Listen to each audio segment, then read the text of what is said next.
Hello, cuties.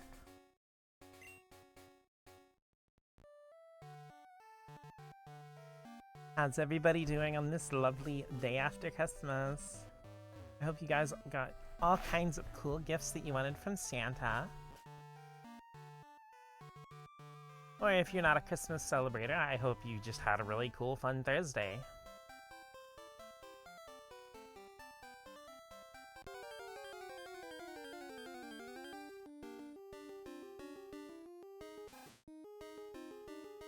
Booty shake, booty shake.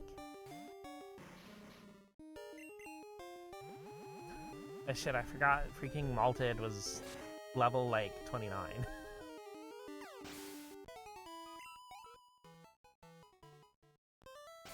I have any lower level babies in the party?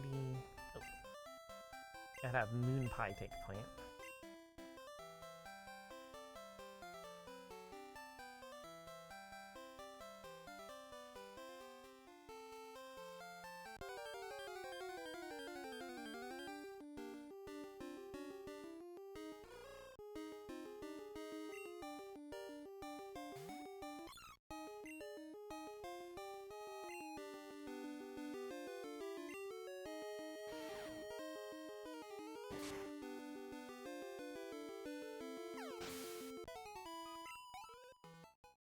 So, if anybody got any really cool gifts, if you're lurking high, or if you're a VOD watcher, or if you're watching on YouTube, I guess if you're watching on YouTube, you can slap in the comments any cool gifts you got over the holidays.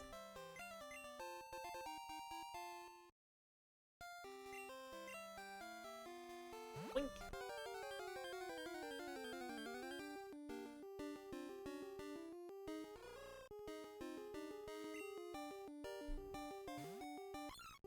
As for me, I've just been playing the heck out of the Legend ZA and the DLC and stuff like that.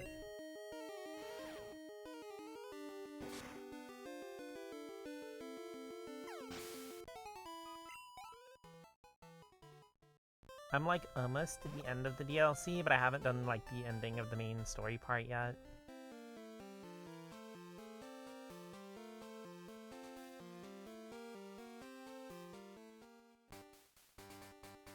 It's been really cool though.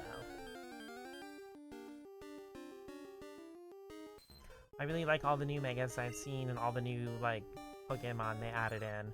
It's cool to have so many Generation 9 Pokemon in Kalos. Because with the trailers, they only showed Pokemon that were generations like 1 through 6. So I was kind of a little worried that they would only just have Pokemon from up to Gen 6 in the game before it came out. Because I was so disappointed that, like, while I do like Brilliant Diamond and Shining Pearl a lot more than anyone else seems to, my biggest disappointment is that there are no Pokemon from past Gen 4. It only goes up to Diamond and Pearl's Pokedex. I mean, it has, like, modern changes. Like, it has moves from later games. Like, Clefairy is actually, like, a fairy type in the game, for example. Stuff like that.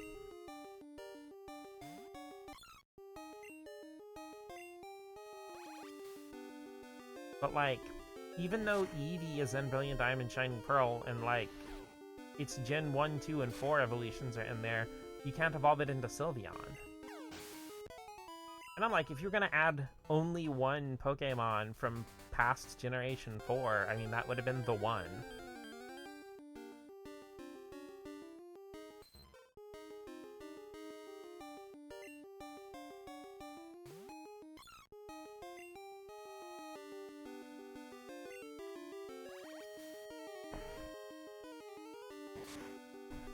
Of course, I'm also very biased because I love Sylveon.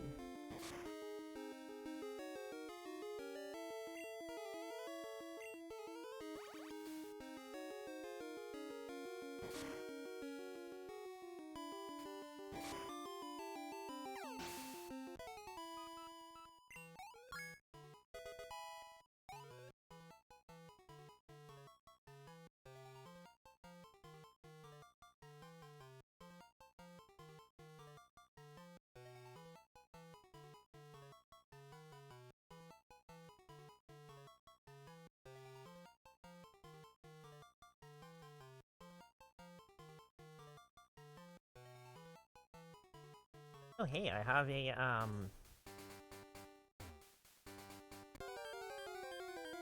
then do my booster pack pulls for TCG Pocket while we grind and grab berries for berry run.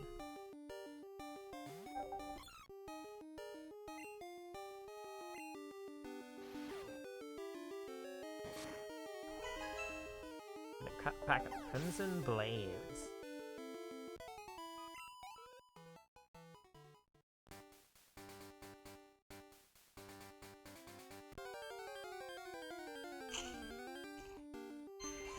I got Solosis, Magnezone, Makuhita, Clauncher. Oh, Charizard, finally one I didn't have. The hardest thing I always have with TCG Pocket is getting, like, the regular rares. Not like the EXs or the full arts. Like, I can pull those pretty reliably. It's always, like, the ones that are just the regular silver border rares. Which they're supposed to ostensibly appear more often, but I have such a hard time getting them. My luck's always weird with stuff.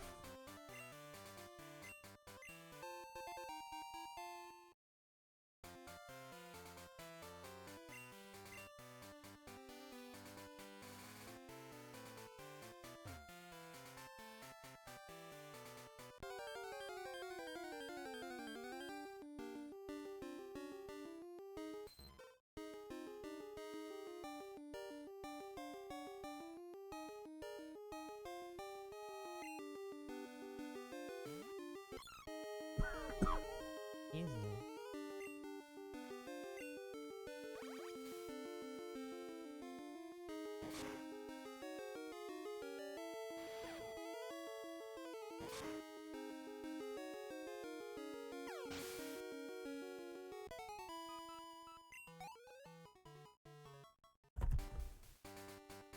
Dum, dum, dum, dum.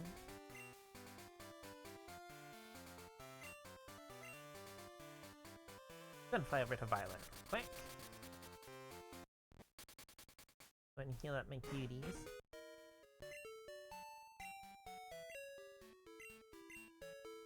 You know, a lot of my favorite YouTubers like David Vink and Backlog Battle and stuff have been doing like their top 10 or top 20 or whatever games of like 2025 or their best and worst lists and stuff like that. And like, I'm watching so many of them and I'm realizing, damn, I did not play a lot of games that came out this year. Not that I don't want to, like, there's a lot of stuff I want to get, like Octopath Traveler and stuff like that, like Octopath Zero. I mean, Octopath Traveler 1 came out in 2018.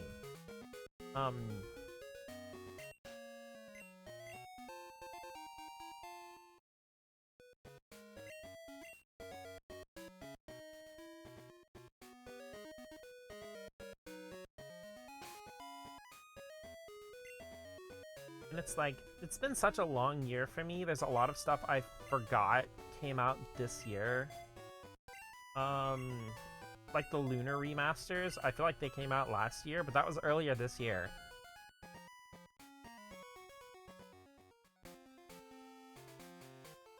I think the only games that actually came out this year that I played was like the Tales of Graces F remaster, which is a remaster of an older game. Pokemon Legends EA, obviously.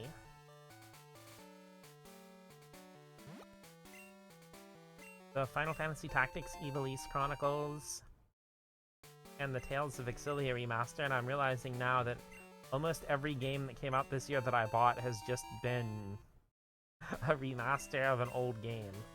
But we did actually beat Tales of Graces for the first time on the, I got the remaster for Xbox One. Because in Europe, it's weird because, like, in the US, the Tales of Graces F remaster only got physical releases for Switch and PS5, and then it released digitally for PS4, Xbox Series X and S, and Xbox One.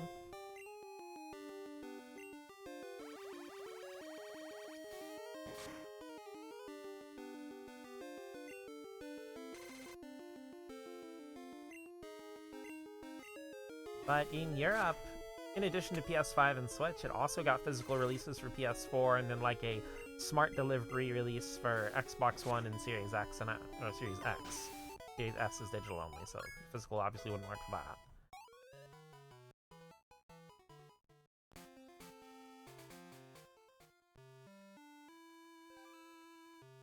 And just the fact that, like, Tales of Graces originally came out as a Wii exclusive in Japan, and it got a PlayStation 3, like, definitive version or whatever, I guess, called Tales of Graces F.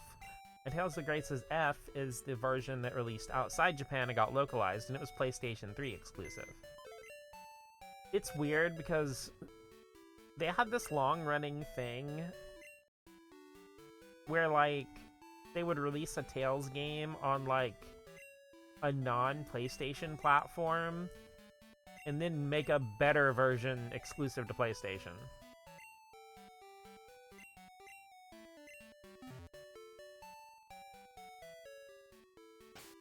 And, like, the improved version would never get a release on the first launch version platform. Because they did that with Tales of Symphonia. It came out on GameCube, and exclusively in Japan, it got an enhanced version on PlayStation 2. Tales of Vesperia was originally an Xbox 360 exclusive, and again, only in Japan, got an enhanced edition for PlayStation 3.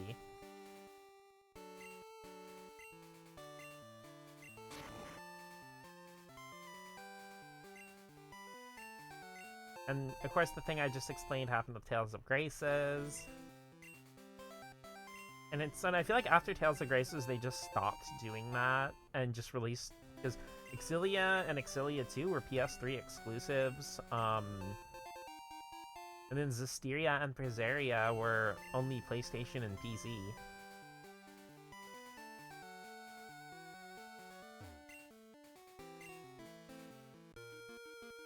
Oh yeah, Tales of Symphonia sequel Dawn of the New World got a really weird one, because, like, the PlayStation 3 version of Dawn of the New World, aside from, you know, just being an HD and using a normal controller with no motion controls or pointer functionality, I don't really think they changed anything from the Wii version.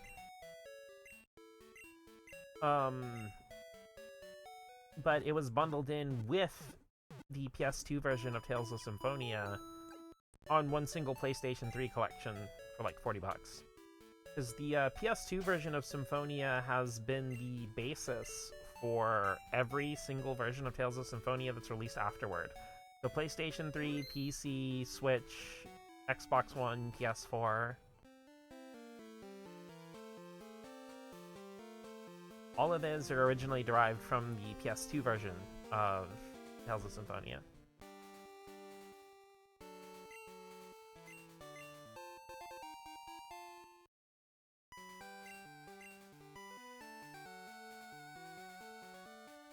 Which has a side effect of every single version of Tales of Symphonia besides GameCube runs at 30 FPS. The GameCube version's at 60. Which has created a lot of running jokes that, oh, the PS5 and Xbox Series X are less powerful than the GameCube.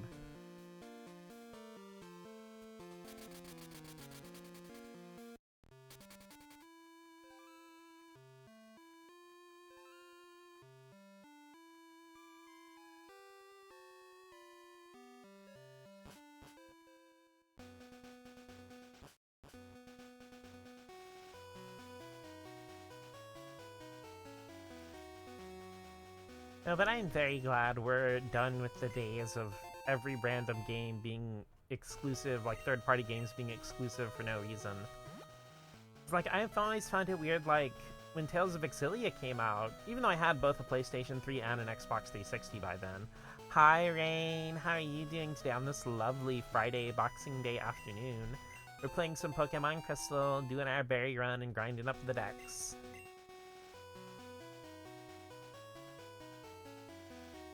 You get 2 Pokemon streams today, with games exactly 2.5 decades apart from each other.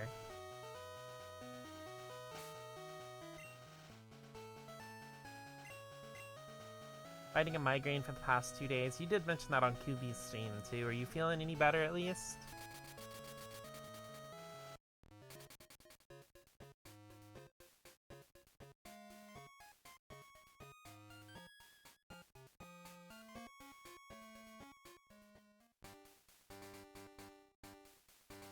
Because I admit, like, I'm still super worn out, but I wanted to stream anyway. And not really, I'm sorry. Hopefully some chill vibes in Pokemon Crystal can help you feel a little better.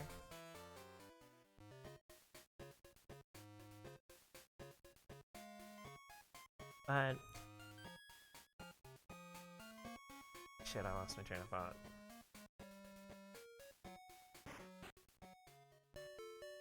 Oh yeah, I was feeling like super tired all day. And I honestly almost was about to take a nap. After QB's stream ended. But I'm like, girl, if you take a nap at fucking 7 o'clock in the afternoon, evening or whatever, you're gonna wake up at 11:30 when you have to be up for work at 7 tomorrow. So I know I'd get up at 11:30 and it would be like 3 a.m. before I go to bed, and I would be like super omega fucked. I'm like, you know what? I'm just gonna stream tired.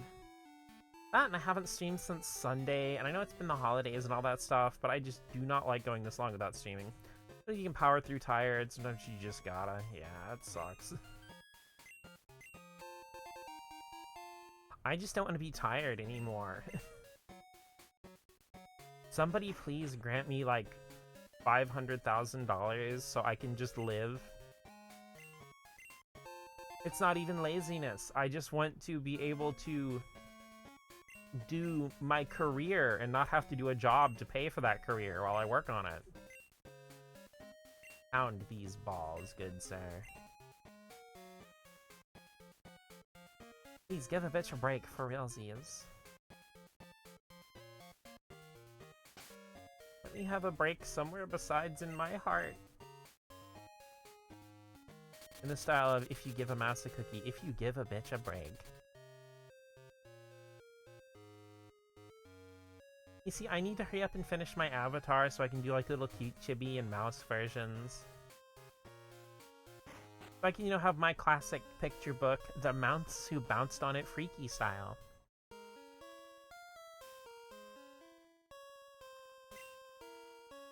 Welcome to the Pokemon Salon. I'm the younger and less expensive of the two haircut brothers.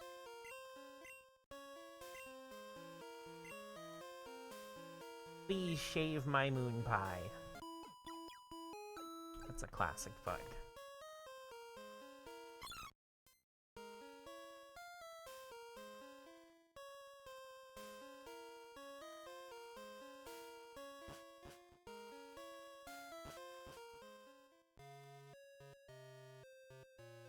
Also, it's funny that you bring up the if you give a mouse a cookie, because my landlord actually gave me a Christmas gift. Well, him and his wife made a little tin with a bunch of cookies in it that she made, like homemade cookies. They're good too. So the mouse was canonically given a cookie.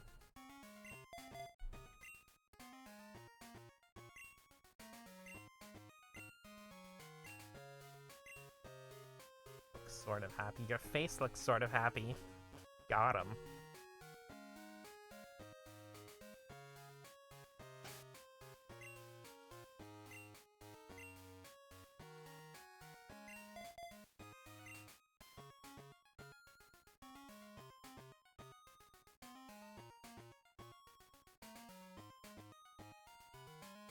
What was I doing?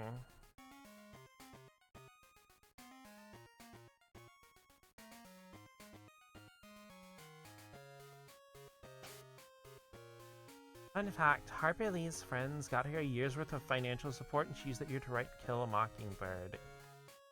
I mean, yeah, that's the thing. You know, I could probably be kicking ass if I could actually, like... But it's not just a me thing. I'm like...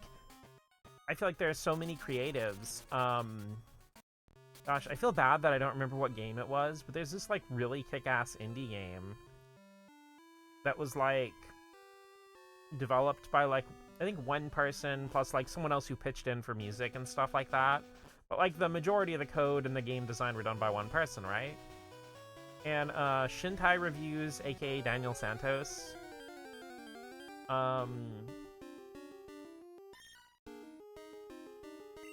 you know, was mentioning how fucked up it was that, like, the person who made the game that he was talking about made it, and, like, he was working part-time at a fucking gas station. Capitalism destroys creatives. It's so freaking weird because, like, I feel like people who don't fully understand a lot of the processes kind of assume... okay, the thing is, I think the reason people are pro-capitalism is because they don't completely understand it, and they just assume it's a meritocracy. Because, you know, I've had people ask me, like... You know, like, I'll just be sitting in a restaurant, like, on one of my breaks, just doodling, and they'll be like, oh, you know, why aren't you drawing cartoons or something like that? Or... But, you know, a lot of people don't have the vocabulary to understand, like, the nuances of anime or comics or whatever. But, you know, they're still trying to give me a compliment. And, you know, I flat out tell them because I wasn't born somewhere where I'm in the social clique to get hired for that.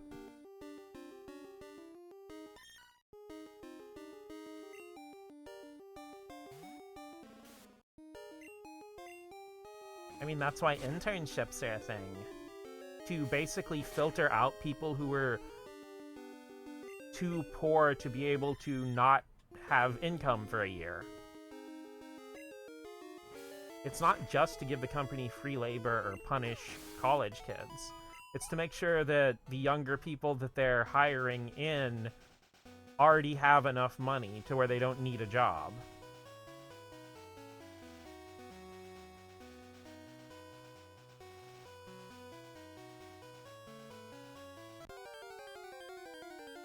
I mean, granted, that's not always how it goes, because a lot of times people will just murder themselves to death by having an internship for the career they want and having a job to pay the bills.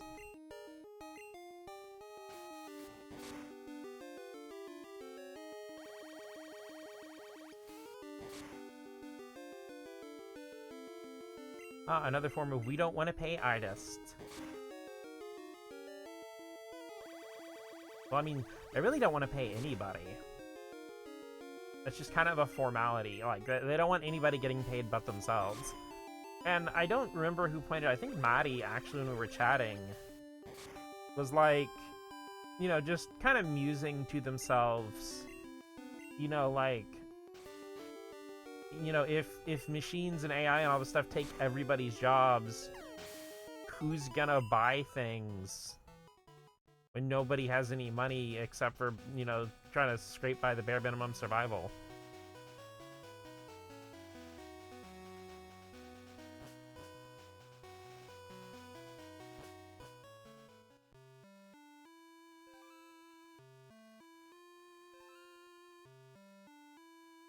And I mean, like, I hate calling it AI because, like, the generative AI stuff isn't actually AI. None of it is actually AI at all.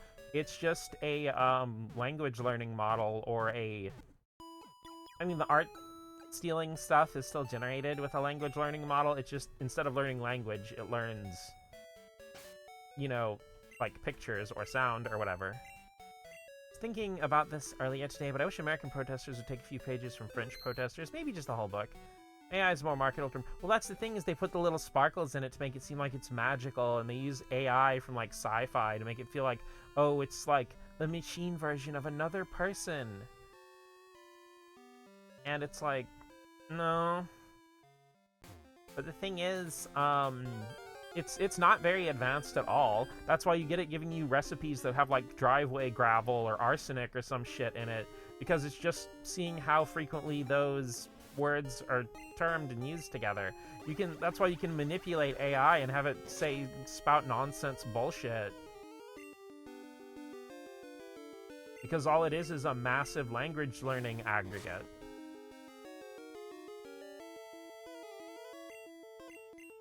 But, okay, the thing is, the reason why it's so easy to manipulate, especially against artists, is because what AI does, which is aggregating a bunch of existing things for illustration work, and then magically making an well, it seems like magically, but, you know, producing an illustration without you having to do anything to type it in, is how most people already think digital art works. Not most people. Let's say uninformed people. That's how they already think digital art works anyway. Because for so long, so many companies have been keeping processes and stuff hidden and obfuscated to want to make it seem like, ooh, you know, this stuff just magically appears from the company. Because, like, it reminds me of one of the super shitty things from, like, early in the video game industry. The reason why so many old games would have, like, funny nicknames or memes as the credits was because, all the companies were terrified that their star programmers would get poached to another company and get a better offer. So they didn't want to put the programmers' names in the games. Which, like, that's mega shitty. Because, you know, I don't know, why don't you just offer your people, you know, better counter offers to keep them from going away and give them a healthy, happy workplace?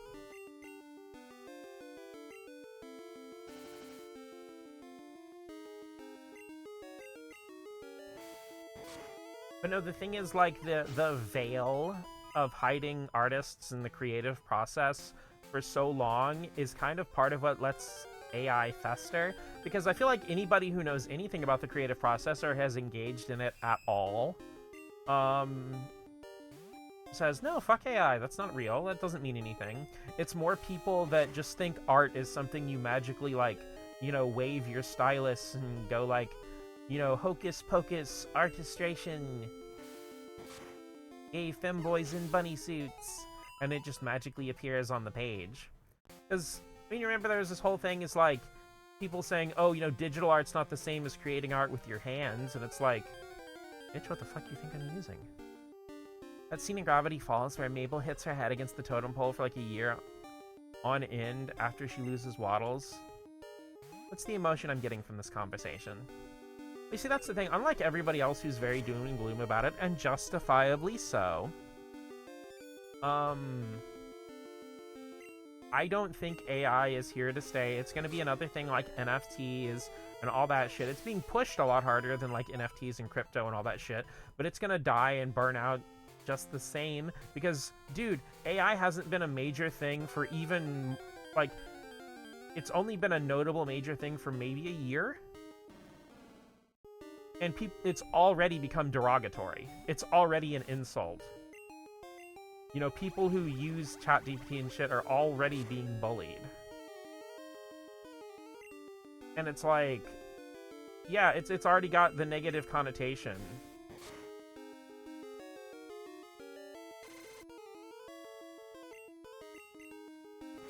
And the only reason it's being added to shit like Google and all that, when it clearly does nothing but get in the way, make things worse, and cost both the company and consumer more time and money, is because they already invested so much into it. Because I feel like this AI chase, like, this is going to be, like, one of the last major trend chases. I'm sorry, bleh, the tired is getting me. I'm having a hard time articulating. This is going to be one of the last major trend chases before there's just massive economic bottoming out.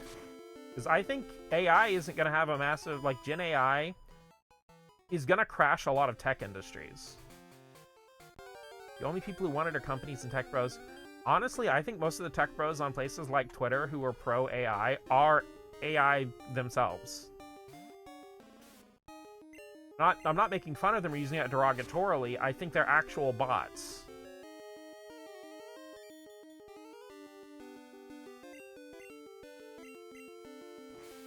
It's basically their bots programmed to react and stuff a certain way and push the agenda of a bunch of billionaires. I think a lot of the right-wing people on Twitter, quotation marks around people, I think a lot of them are also bots, for the most part.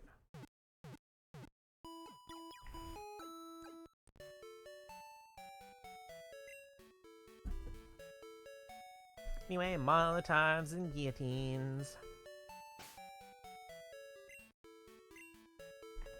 You know, it's one of the things, it's like, it's not even something that makes me jealous or angry or anything, but I know in the, I think late 2000s or early 2010s, France had this whole project. Dynamite with a laser beam. But France had this whole project where the government was giving grants to both companies and singular artists to just make there be more French art in the world.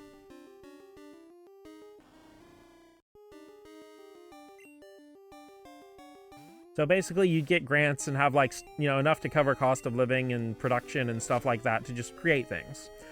This is why we got so many freaking amazing French cartoons. I know Last Man was a part of that, I believe. That's also why we got 2 2D Rayman games and Child of Light.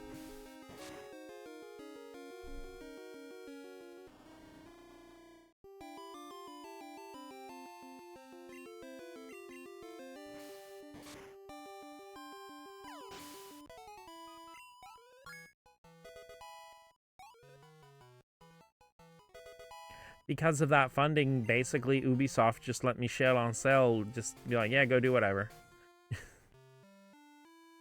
So I think people say, ew, French. Ironically, it's also because we're just inherently jealous of shit like that they've been doing. Honestly, I have no idea where stigma toward French people even came from. Like, the only thing about France I think is worth joking about is, like... And I say this is the most joking joke of all, is just, you know, words having, like, EUX or something slapped at the end when they're not pronounced.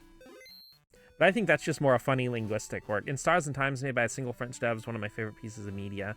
I think Maddie's mentioned that before, too.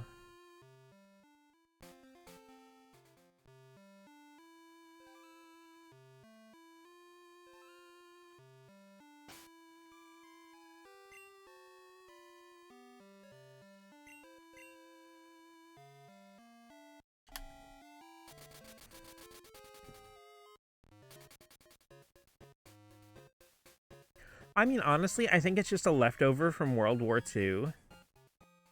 Because so many mentalities from World War II just, like, utterly dominated American culture. Maddie liking in Stars and Times is not surprising in the slightest, but it does make you feel a stronger kinship with them.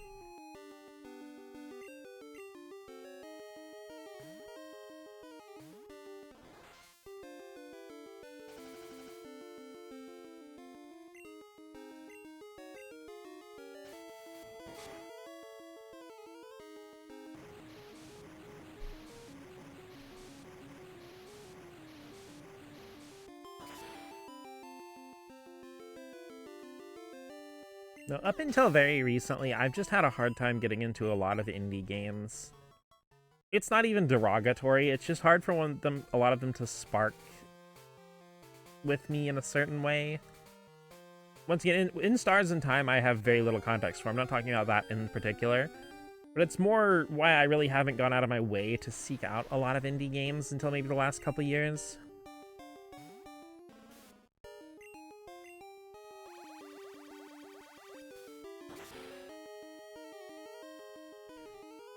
That and a lot of them have, like, what I call... And I know this is a game that's very beloved, and I'm sorry, but this is just what I stuck as in my brain. But I call it Ori Syndrome, where, like... God fucking damn it, Graveler.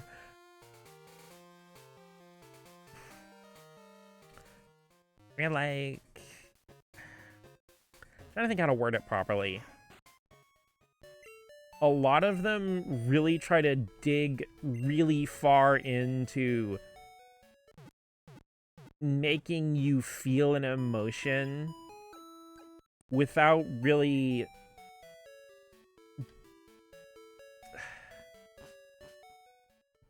building to it. I mean, maybe I'm just a cold-ass bitch, but... It's like with Ori and the Blind Forest's intro, it's all very sad, and I wish that hadn't happened for sure, but I'm just like... I haven't known... I literally just got to know these characters. One of them's dead, and I wish they weren't. Yeah, that's very bad, but I'm like... Because I was actually contemplating it a while ago. There are some character deaths in Xenoblade 2. Spoiler, I guess. gone through the conversation, yeah, but they're like, and the thing is, like, Xenoblade 2 is one of the few games with character deaths that don't bother me, and I was, like, actually contemplating on why, and it's because the deaths are actually, like, built up to mean something.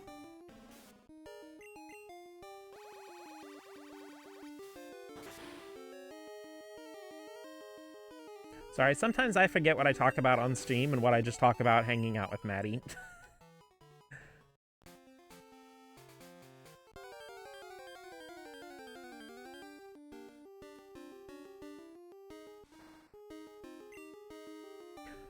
So, I don't remember if I mentioned this on stream, but I actually did play Hollow Knight for the first time a few weeks ago, and, this is going to be a shocking hot take. It's good. I've owned it for like 3 years. It's just been sitting there on my PS4 hard drive. I don't actually talk about games I like because I want other people to play them and not be spoiled on those games. I'm sorry if I spoiled anything from Xenoblade 2. I was trying to be super vague. Damn, Hollow Knight good. Who'da thunk?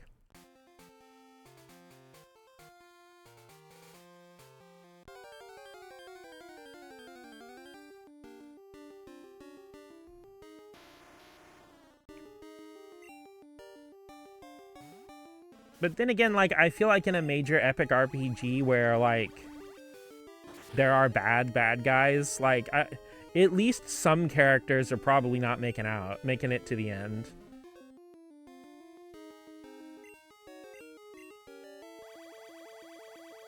It's like I said, why I try to be super duper vague.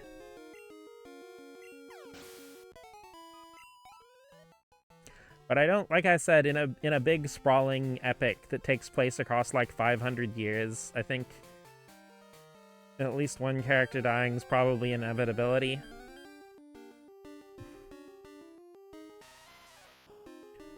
It's like evil Game of Thrones be like everyone lives.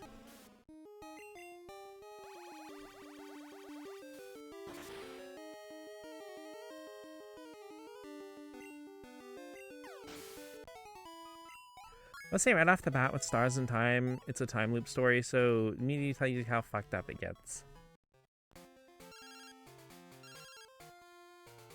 Hey, it's Uncle Ralph. You taking good care of your Pokemon?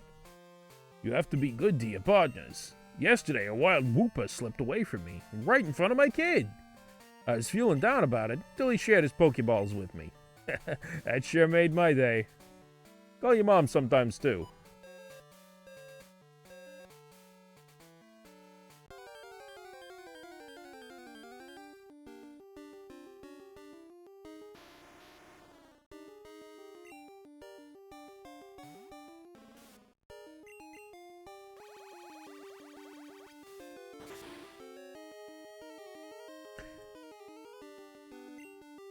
Is In Stars in Time the one that's mostly in, like, monochrome that has, like, the character with the witch hat, or am I confusing it with something else?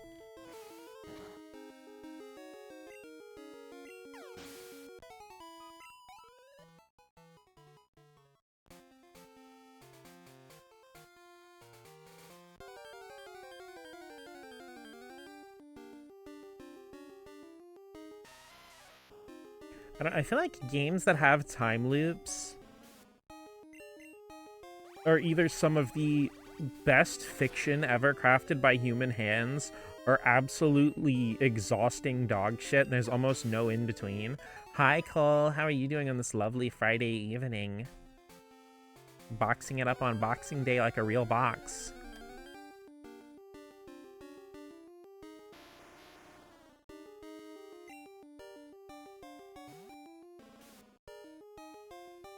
In Stars in Time is the former. I kinda figured.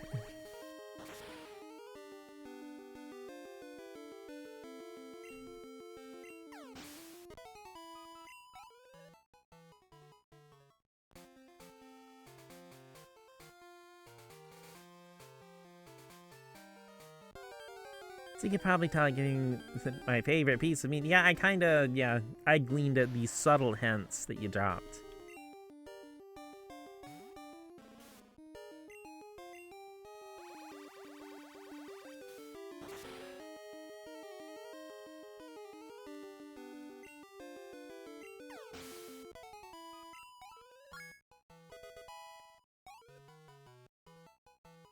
Hey, subtly, see you like a brick. It's raining bricks, hallelujah.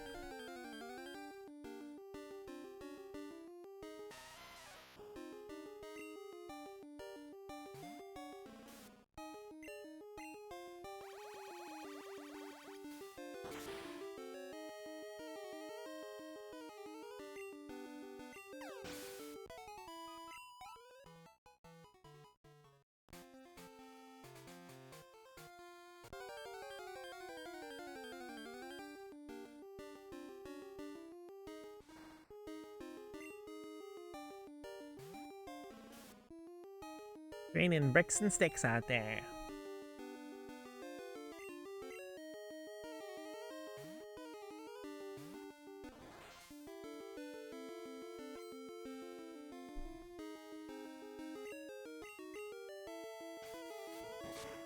So Cole, did you get anything really super cool for the holidays? Any cool presents? Did you get a Nintendo Switch 3?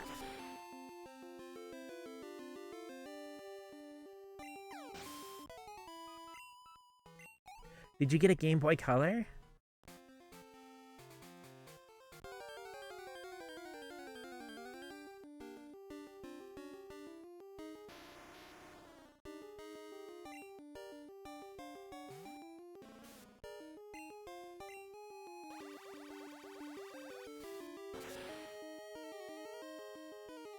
I'm just gonna be on my free run grind, like...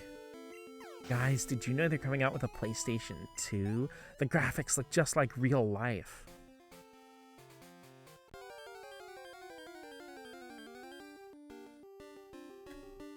Got a Nintendo 65, a Sega Sleepcast, and some clothes.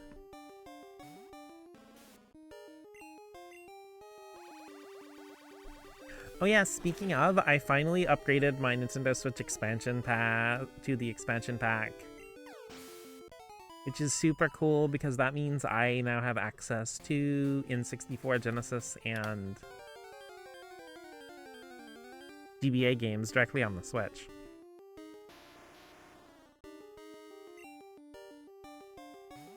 Got 2 Sakuyamon advanced decks and some clothes with a cute RV speaker.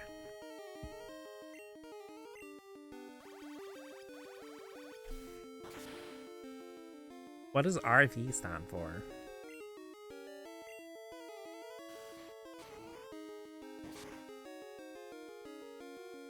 Or is it like an RV like a camper? Like a camper?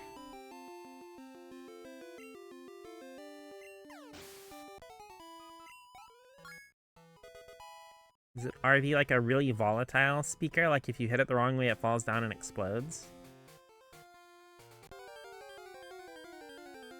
A speaker in the shape of an RV? Does it have little wheels? You can roll it around. It's like, I'm going camping.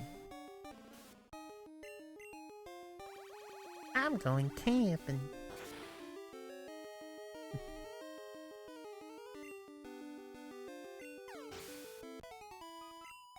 Now, I actually accidentally stumbled into a competitive camping tournament once. It was intense.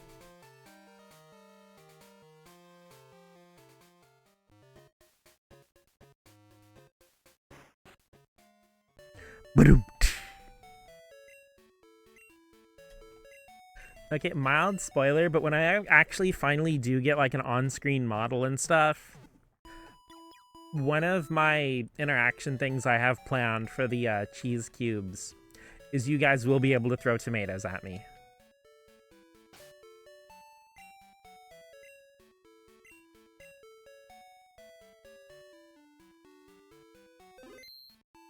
I should probably talk to Kubi and see if I can get, like, help setting up, like, a rim shot sound effect as one of the redeems.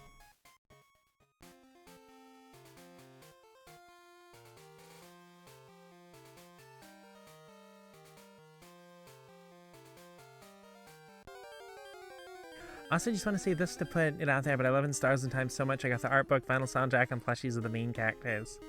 It's a Van Wave speaker. Apparently the wheels do move and the headlights come on, and I think that's really neat. I don't have a problem, you do.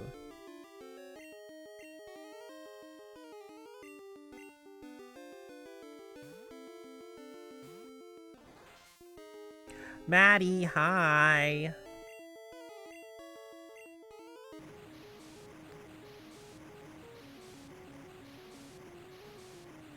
How are you doing on this lovely Friday evening?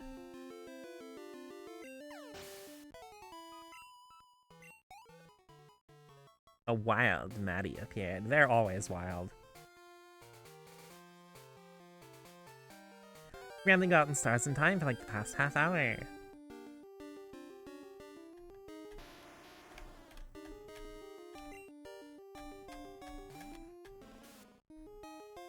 I feel like it's just gonna mysteriously appear on my Steam account one day with no interaction of my own. Try and get all the pieces of my brain back in place. Did you get mind crushed? It was just a little crush.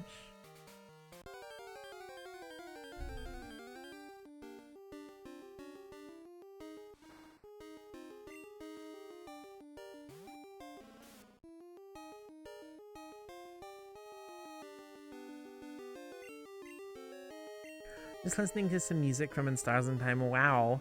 What do you mean? Why would it randomly appear on your Steam account?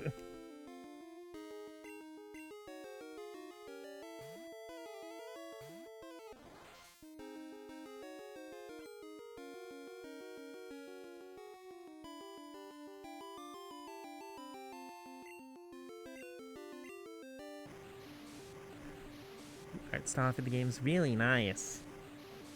By the end of the stream, just like everyone in chat will own the game.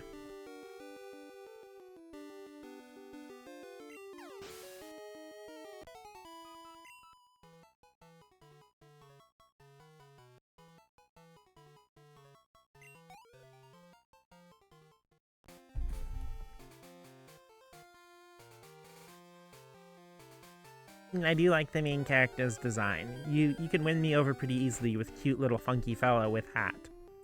Might as well get ahead of the curve and allow someone to get it for you. I don't know.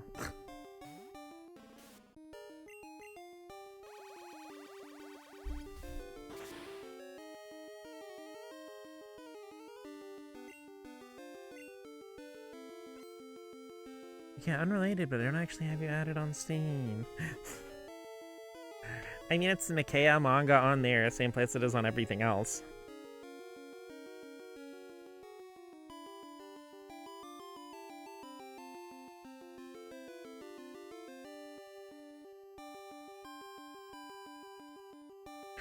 Funnily, the game is actually on sale on Steam for $12.99.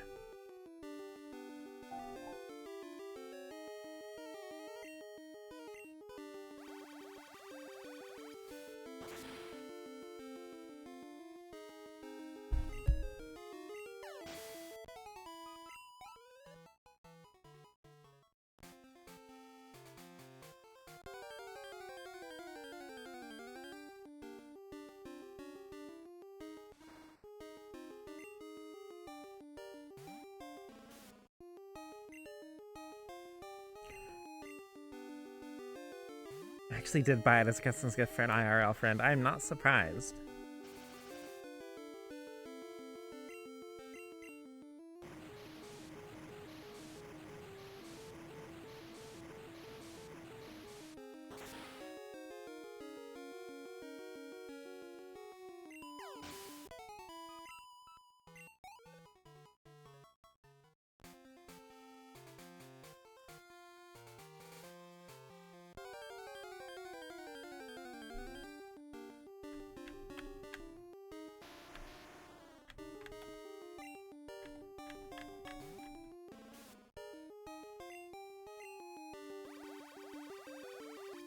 Okay, so one of my mom's friends actually did give me a little Christmas money. I'm strongly considering just using that to buy myself a capture card device. You know, like an HDMI pass-through so I can record games directly, like, and stream games directly from, like, my Switch and PS5 and Wii U and all that other stuff.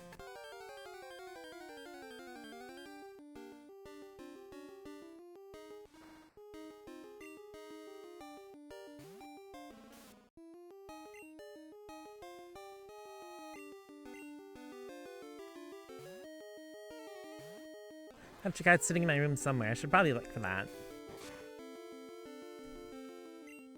Well, it's going to be especially useful for me if I want to play anything like modern that requires any specs, because my PC can't really run anything that's like made for PS5 and Series X exclusively.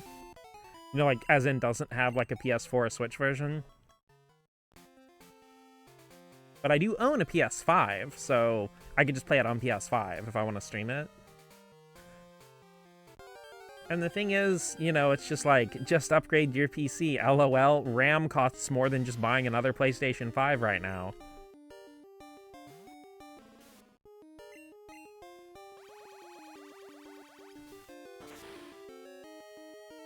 It's like, it really sucks actually, because PC gaming actually became a lot more mainstream in the last like 5 years. But then we had like the combo of NFTs, then crypto, and then the generative AI. So basically all the components that made making a PC reasonably affordable to play the latest games have all like doubled or tripled in price.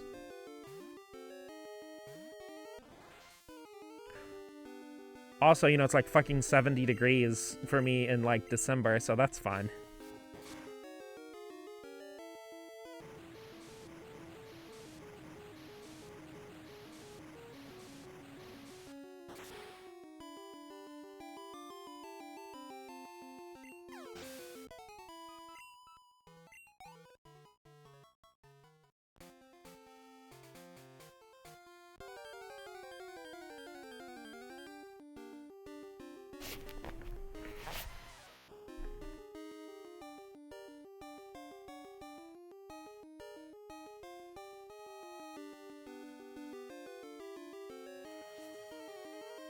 Should not be this fucking hot in December. Yeah, everybody grab your non-carbonated sugar-free drink of choice. Everybody else gets snow in December while we get sweat.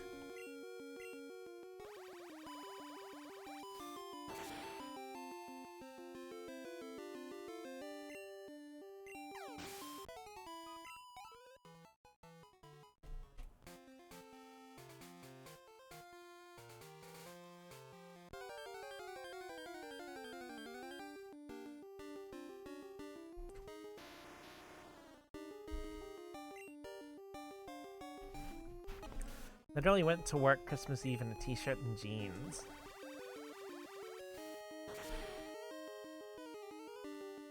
I know, same. I went to work in a t-shirt on Christmas Eve.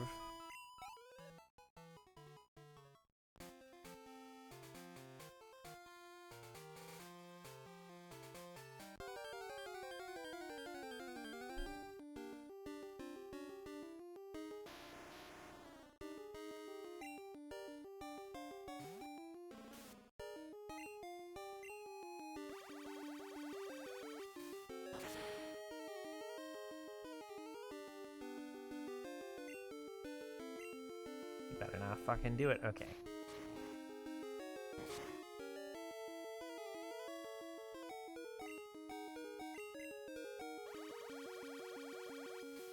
Absorbing that one last little HP off of ya.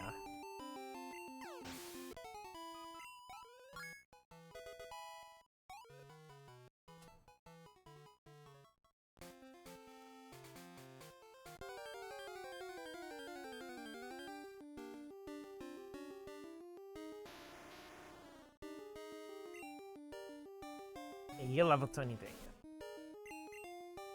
I'll tell you no lurk. Lurking and squeaking.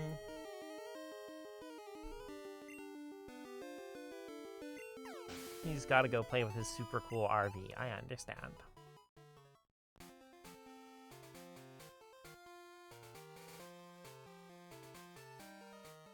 RV stands for really beautiful. Hinchinagoga, baby.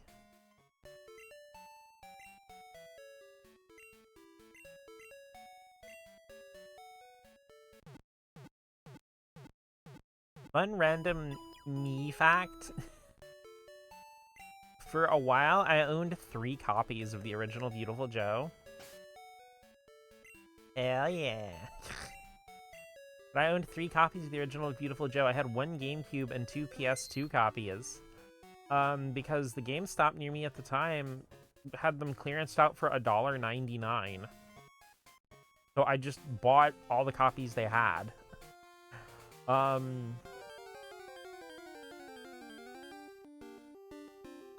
And for like a good 10 or so years, I just had 3 copies of Beautiful Joe. And then I was talking to a friend at work, and it came up in conversation. And I'm like, you know, he was like, oh yeah, you know, like, I really wanted to play through it and stuff. I rented it when I was a kid. And I'm like, I thought you had Beautiful Joe. And he's like, no. So I just grabbed one of my extra PS2 copies and gave it to him the next day. And he's like, what?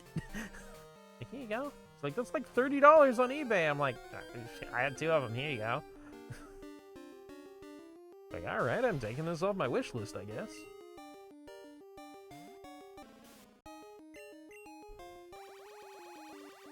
Or, I think I mentioned before, this is the same job where I worked at a place that actually sold, like, video games and electronics and stuff.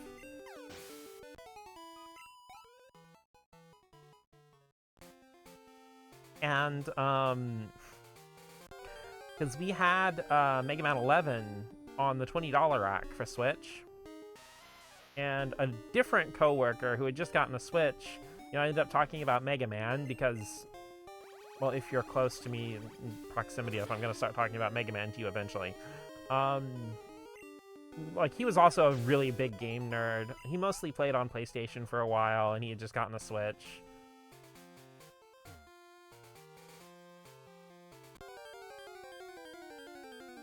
Remember the story of Beautiful Joe? That was really sweet.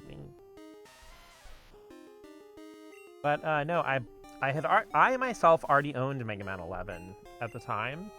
So I bought a $20 rack copy of Mega Man 11 on Switch. And, well, because we'd been talking, he's, like I said, he said he never really played Mega Man, but he was kind of wanted to try them. So I bought the copy, and, like, he was the one running the register and sold it to me.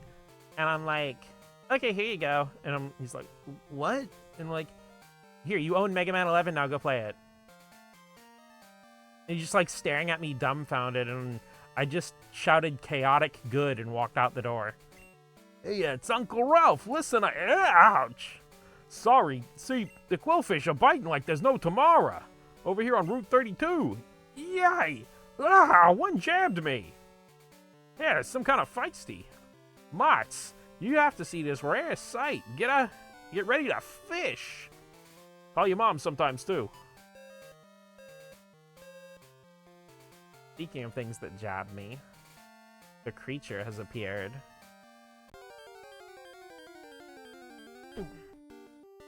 If you can be good and relax and actually sit in place, I will let you sit on my lap while I stream. But if you start being a tumbling, fumbling little dude, then I'm gonna put you back outside. Shows up, buys friend copy of Mega Man 11, yells chaotic good, does not elaborate, leaves. Literally exactly what actually happened. Criminal! It's true. He's been a lot more calm lately, actually. Here, I'll even put my other leg down. Let a woman tumble.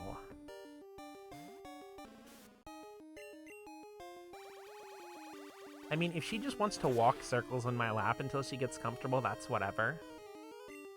It's just when she starts deciding she wants to body slam the, difficult to replace gaming equipment, she wishes to rotate. She can rotate.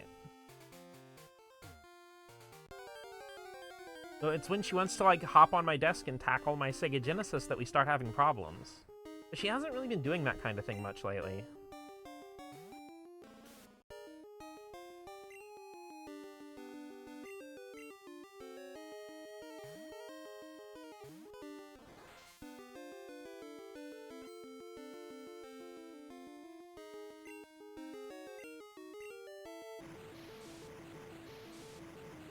One thing she really does like to do is if I'm holding a controller, she'll butt my hand, like, with her head. Like, get my hand off the controller, so I'll pet her head with it.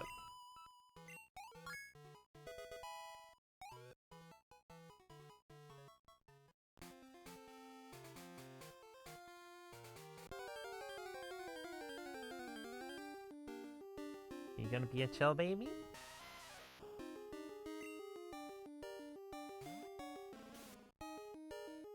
One of my neighbor's cats has chosen me as their person because I actually look after their cat more than they do. That's depressing. I mean, it's very sweet that they chose you, but... Because, I mean, she's a stray, sort of, so she doesn't really have an owner. She's like a Ronin. She serves no master other than her hunger. You just let him outside and decide not to interact with him, then why have a cat?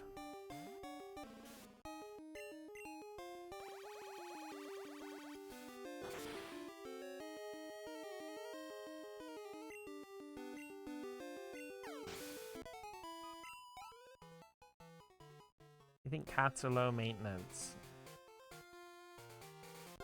I mean, it doesn't matter how high or low maintenance. That's still a living creature that's your responsibility. The thing is, people will do nothing for their cat and not interact with them, and then when they want, you know, like, freaking attention from their cat, they'll get all upset when the cat doesn't want anything to do with them.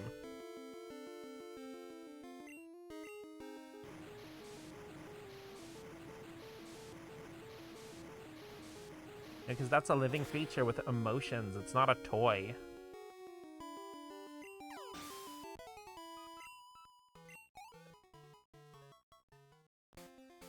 Then again, I think a lot of people do just view pets as toys that, like, poop.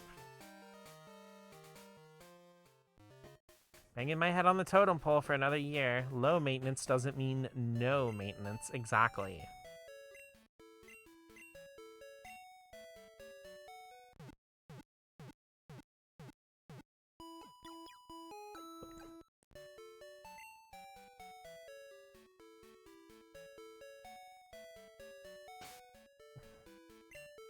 Okay, come on, funky butt.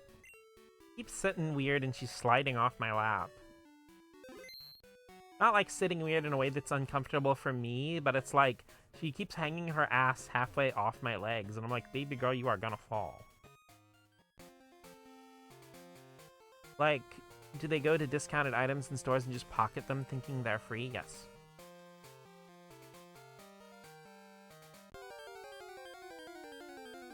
The weird positions are the most comfortable, I know. As a, pansexual with ADHD, I know. I'm actually sitting down with both legs down on the floor, and I feel like I'm going to explode.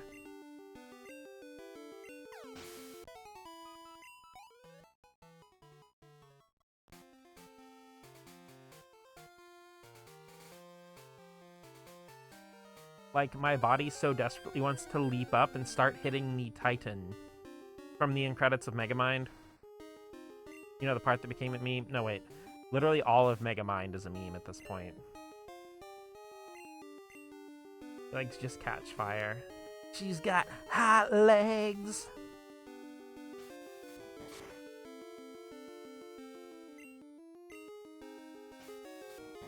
She's got it. Baby, she's got it.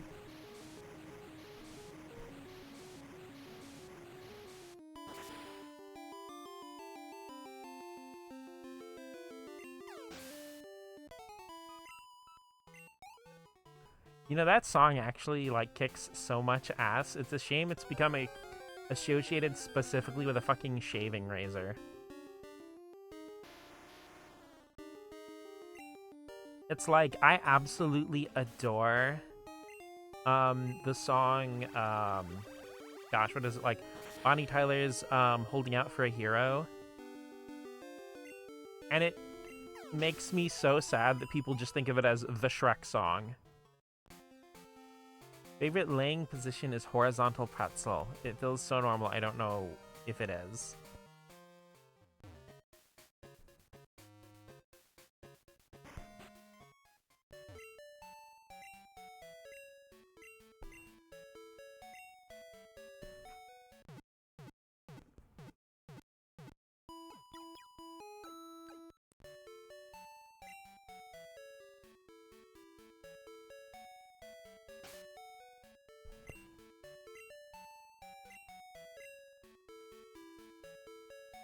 One of my legs will absolutely end up in like total pretzel positions.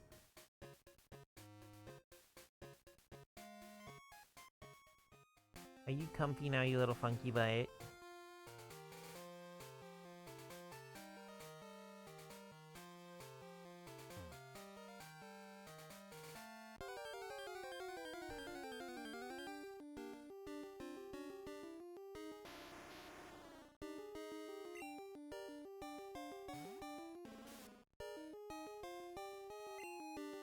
Oopsie, you're falling again.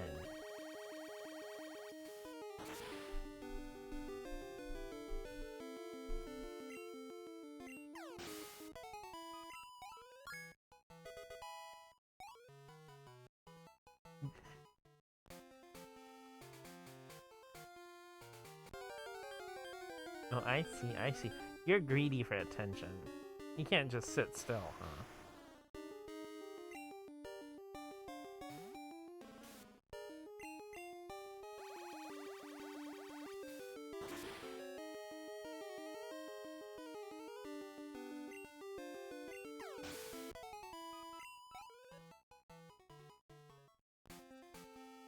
Okay, so she's curled up on my lap, but she has like... I'm holding the controller in my lap, and she has like her hands just resting over my wrist.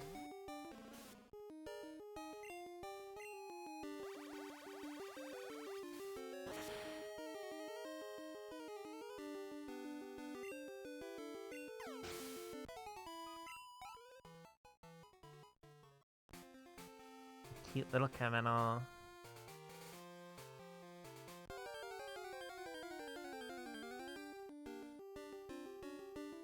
The entire time I've been home, she hasn't tried to get in the house. By the way.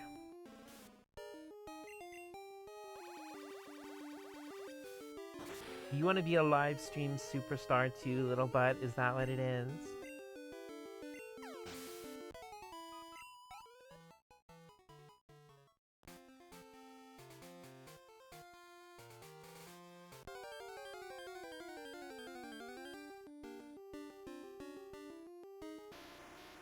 It's funny, because sometimes when I play games that don't have voice acting, like retro stuff, even if I'm playing them by myself, I'll do little voices for the characters sometimes. Probably not for the whole play session, just here and there for fun.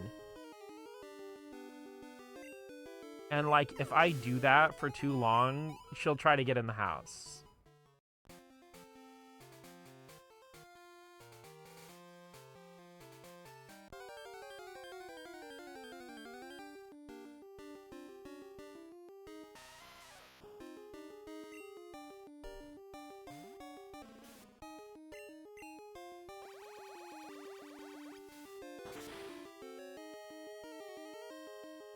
Talking to yourself is how she knows you're home. Well, I mean, she sees me walk in the door.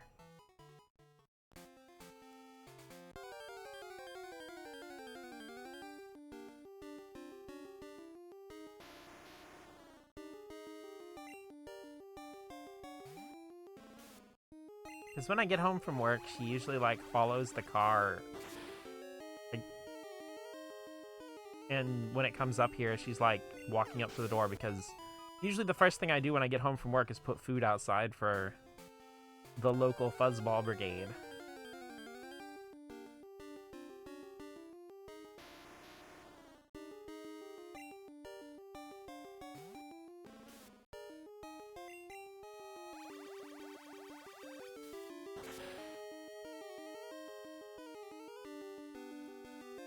I've spent like half my paycheck on medical bullshit, please help. Is it, like, titty related, or is it, like, actual other medical crap that sucks related? Just got paid. I'm sorry.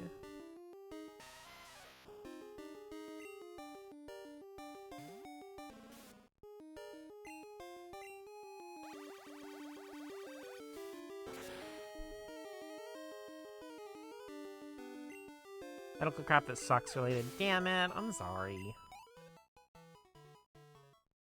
Headbutt.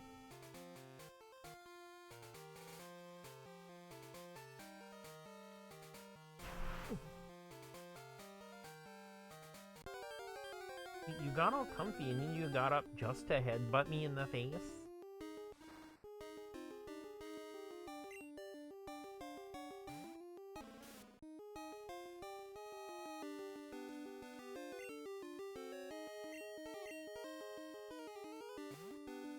Dealing with some potential blood clots in my legs. Oh no, I'm so sorry.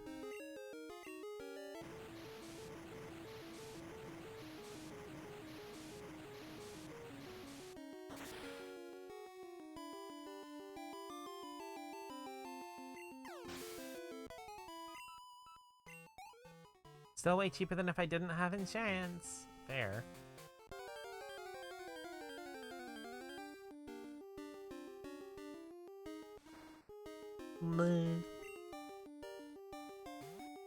You know what's really freaking weird? You can't actually teach Gligar Earthquake in Gold, Silver, or Crystal unless you have to like specifically win one of the Stadium Cups in Pokemon Stadium 2 Round 2, and then one of the reward Pokemon you can get is a Gligar with Earthquake.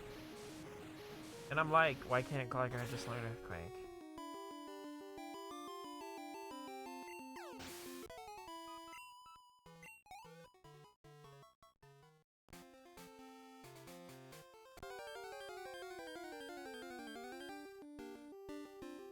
It's one of those things after like nearly 2 decades of having Surfing Pikachu be this weird, crazy bonus thing, Surf is just like a TM that Pikachu can just learn now. Which I do actually quite like, because it's good coverage for an electric type.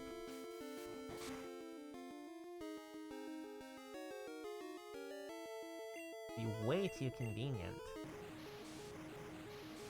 The thing that annoys me is I don't think you can breed it into Gligar either. Because there's some weird cases in Gen 2 and 3 where, like, you can breed a TM move into a Pokemon, but you can't teach it with the TM. Granted, in those generations, like, prior to Generation 5, a TM move learned by, like, a male Pokemon can be bred into the baby. Of course, it has to be one that the baby can learn also. Which is actually super handy because, breed Water Gun into a Magby? No, Phanpy actually can have Water Gun bred into it only in Crystal.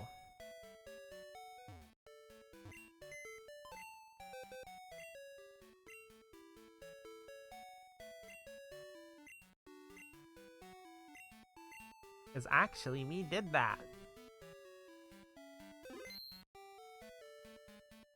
Where are ya? Really missing the search function from newer games.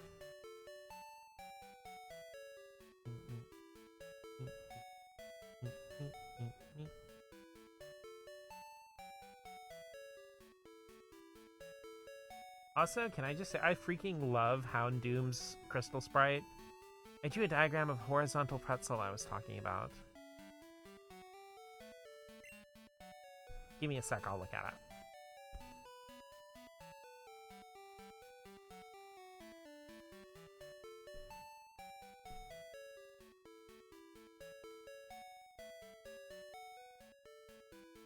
Ah, there you are.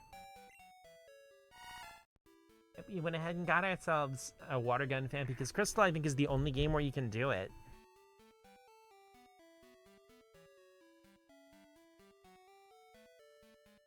Ooh, I have a friend invite on Steam. Rainy days. They sound very cool and attractive. Ecosepto.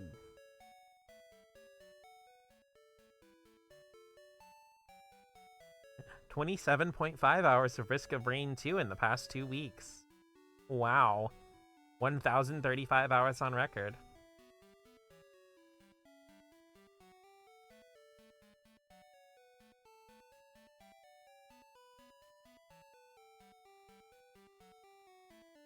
Oh yeah, I see, Maddie. I have in fact hit the horizontal pretzel a few times myself.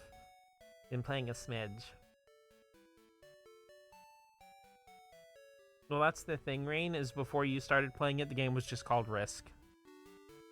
Blame Sir Seeper for most of that. Yeah, I'm sure he definitely had to twitch your arm to play a procedurally generated dungeon game. I mean, it's still kind of a shooter, but it's still dungeony. The dungeons just happen to be planets. Stuck on a whole different planet, no peace looking at the sky, troubles all around, you gotta stay quick with the guns and cannons.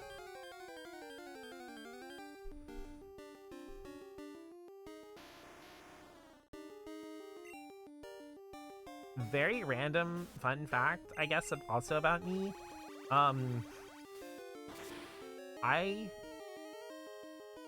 Okay, I have this weird thing where sometimes I will see footage of a game and I can pinpoint that it will become one of my favorite games of all time. And I haven't been wrong. I received a gift, you've got to be kidding me.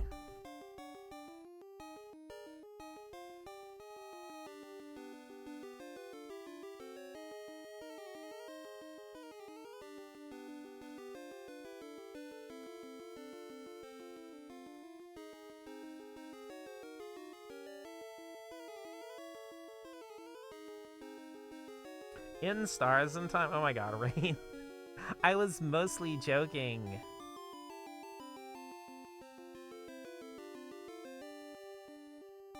Accept gift. Thank you so much, Rain. Oh my god.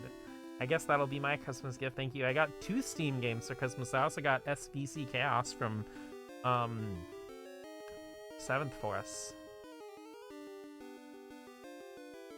Well, thank you so much. I will definitely give it a try in the very near future. Guess you gotta. I guess so. Guess you have to play it. Yeah. Thank you so much, though. I really do appreciate it.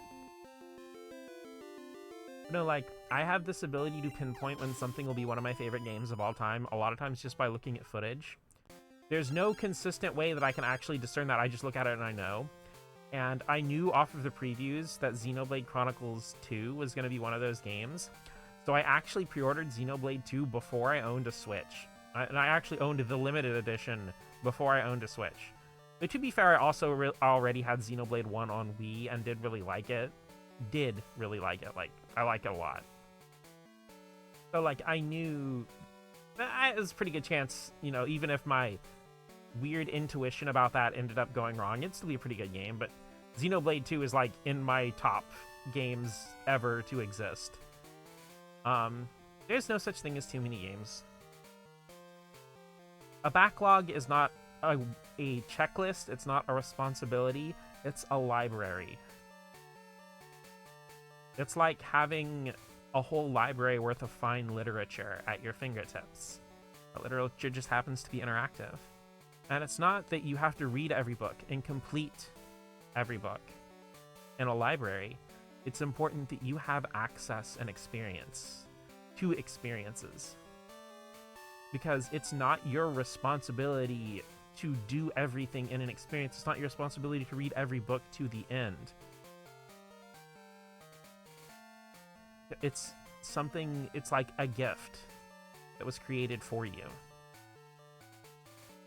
Because that's really what art is. It's somebody taking a part of themselves and giving it to you as a gift. And with games as an interactive medium, they're a rare... I think the reason they resonate with people so much is because they are both a work of art and a canvas. So it's almost like a collaborative art piece.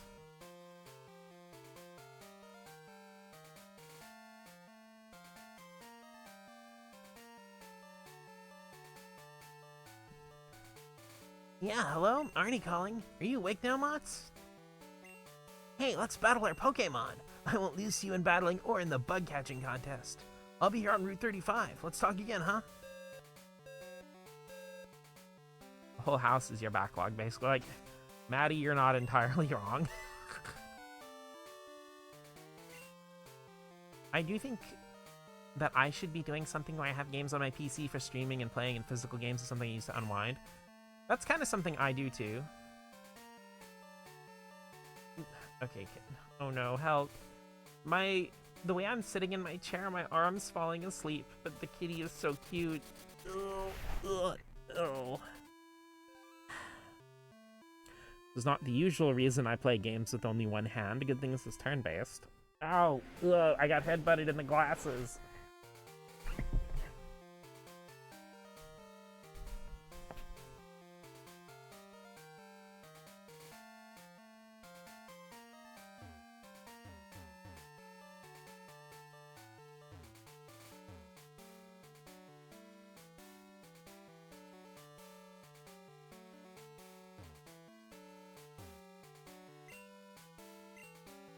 Experiencing the same issue all cat owners do.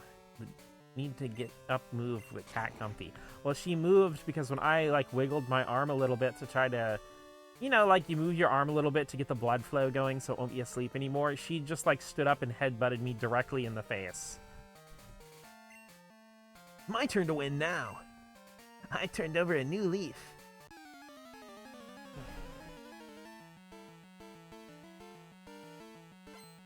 Love is stored in the bonk.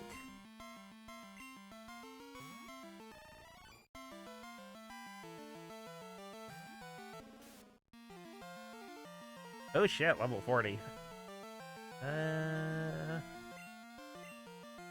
Animal Crossing New Leaf mention? The last new Puzzle League game.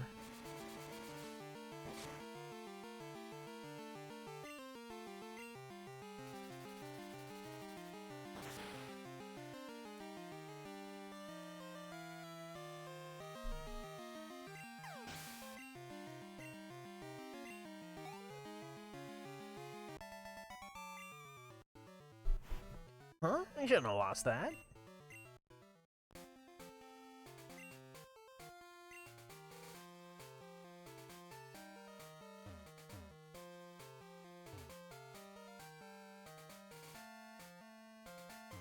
Rubby.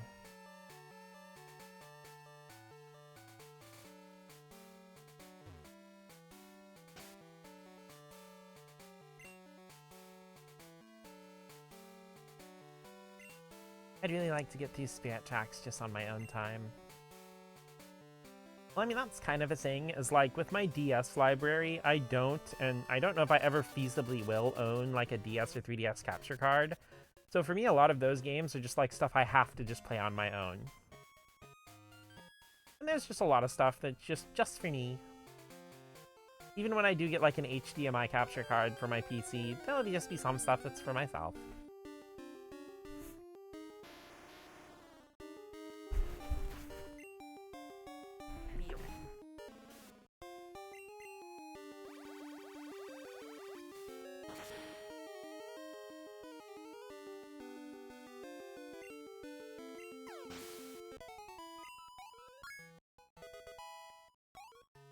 We could speedrun a DS game or multiple when I visit then.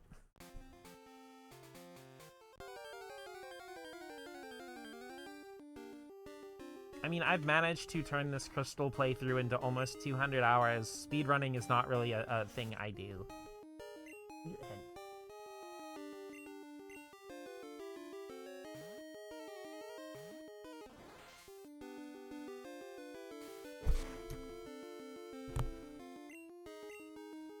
Don't worry, it'll happen. Actually, it makes me sad. It's really hard to share a lot of handheld games in general, even in the same room as somebody. Because there were DS and 3DS games I wanted to show Mom.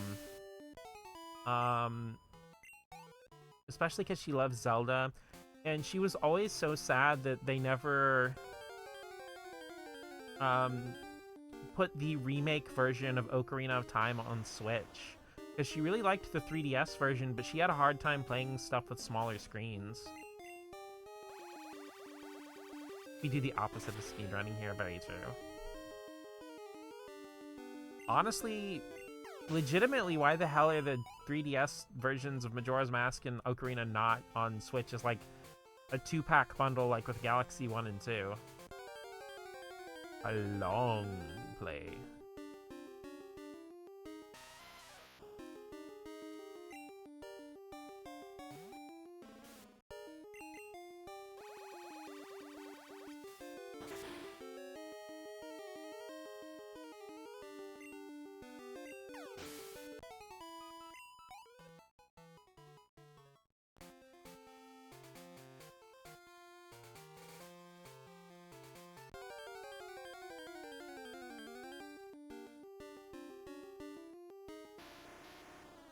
Oh, random thing.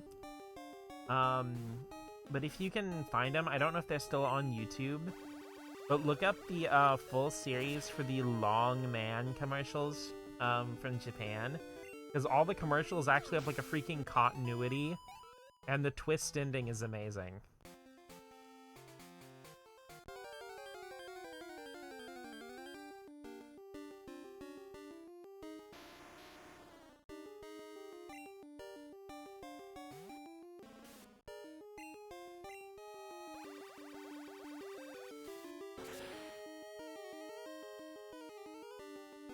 Legit amazing series of commercials.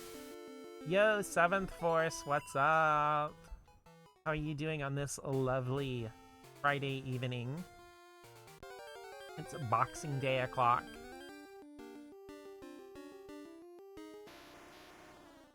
I feel in a slightly different world, you both have the desire to do and already be doing Minecraft streams. You can just play that forever. Weirdly enough, as much as I love drawing out my playthroughs of video games, I don't even know if I love it, I just end up doing it.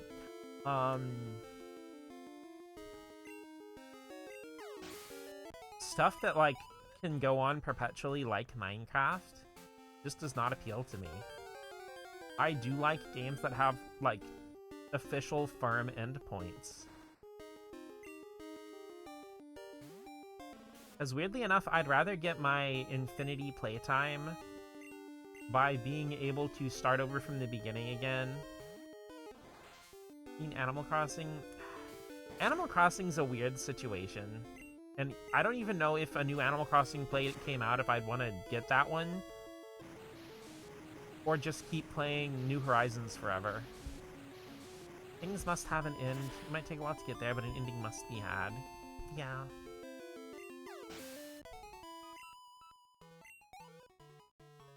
Because, I mean, like, don't even start on how many times I played through Mega Man X, or X4, or Mega Man 8.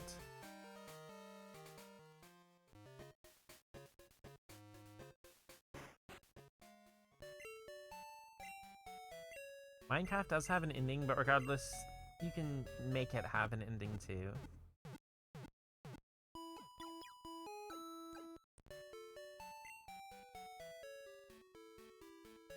You know, it's always weird for me to think about that Pokemon Gold and Silver kind of paved the way for Animal Crossing.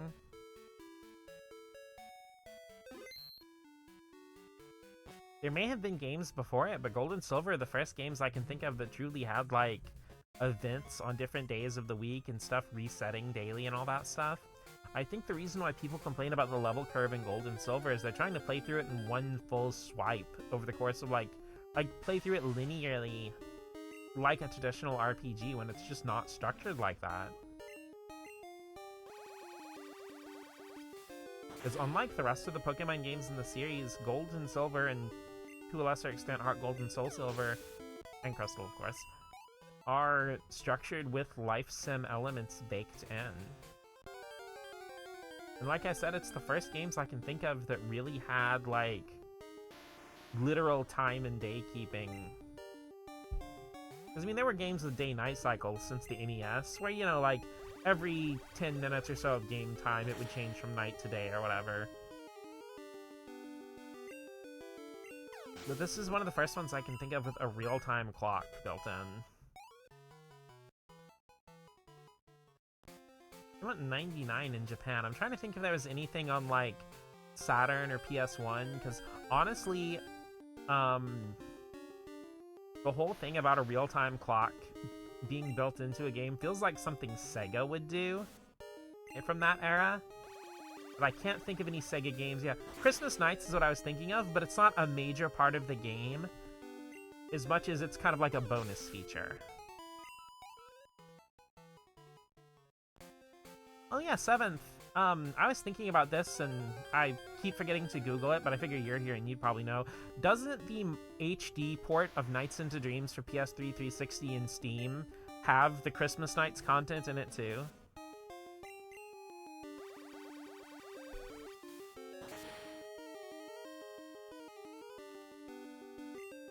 Also, random fact.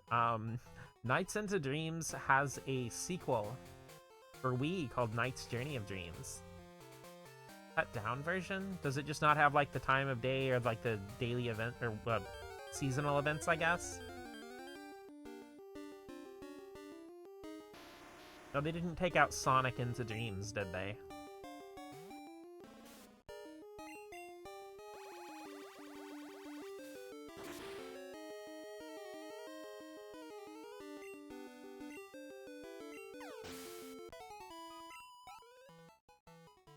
Also a completely random thing, but man, I love this Saturn 3D analog pad, but I've never actually owned one.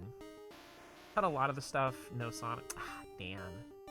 That makes me kind of sad. Especially because you don't really get to play as Saturn Sonic a lot. There's like Sonic Jam and Sonic Into Dreams, and I think that's it.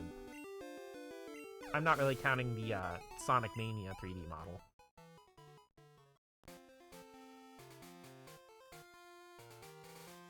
But yeah, it's like, I don't think I have any Saturn games that are compatible with the 3D pad anyway.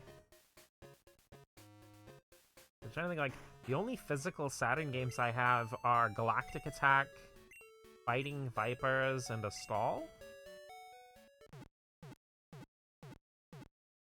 Then again, like, I'm super picky. I don't want to pay market prices for Saturn games, but I don't want to buy loose discs either.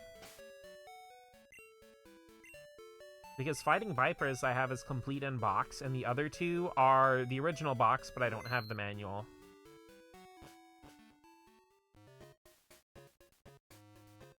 Of course, Saturn games in general are a pain in the ass to keep up with because the boxes are so big and awkward. They're like the width and density of a fucking VHS, but bigger than a DVD case, and it's just like, ugh. Especially because freaking Japanese Saturn is these sleek, sexy jewel cases with the gold and the little, like, cardboard insert on the side that makes it look super classy.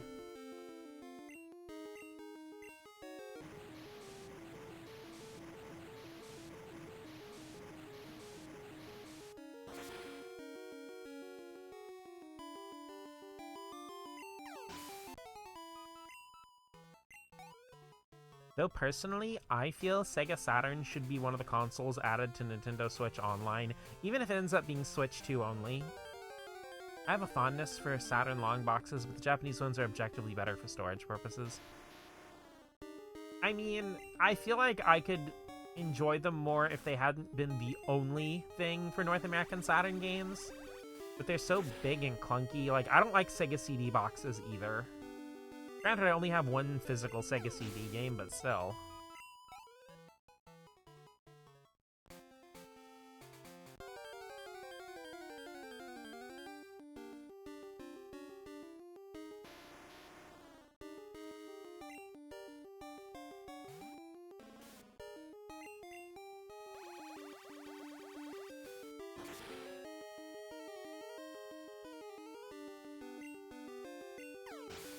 And I have exactly one long box PlayStation 1 game.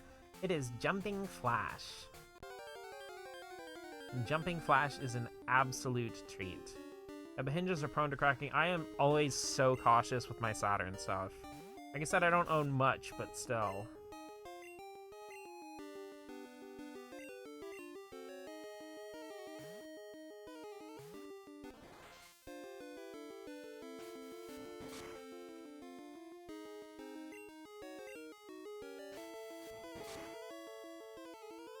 I always kick myself because I remember,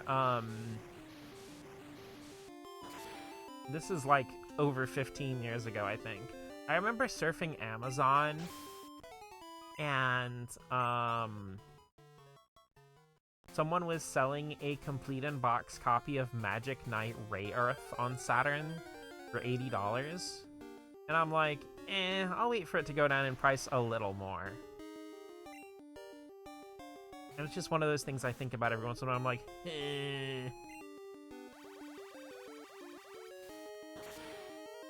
I mean, granted, in the early 2010s, no one gave a shit about PS1 or Saturn or N64.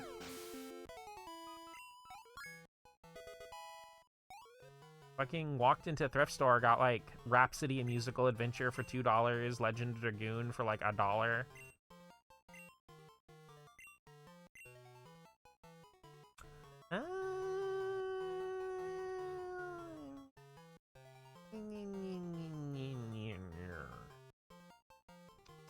Not really using acid.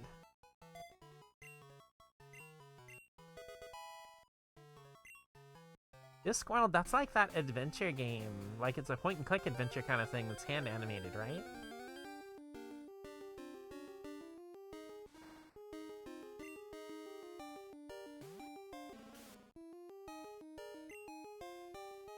Also, okay, I guess you guys just get a free random game fact.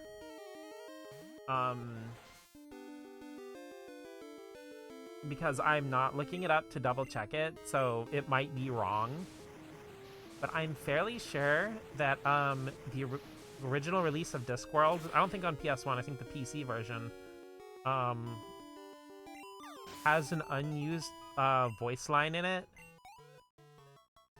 where one of the character voice actors, you know, you hear him say he says like part of a line in character and then flubs it up, and then he goes, "Fuck! Oh, hey, can I be the first person to say fuck in a computer game?"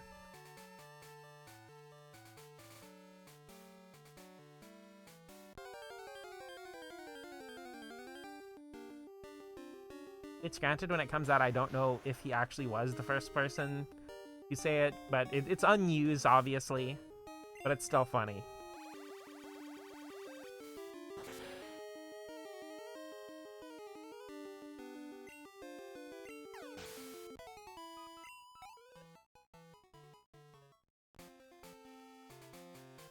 I kind of want to look that up right now, but there's a cat sitting on my arm, and to reach my phone, I would have to move the cat.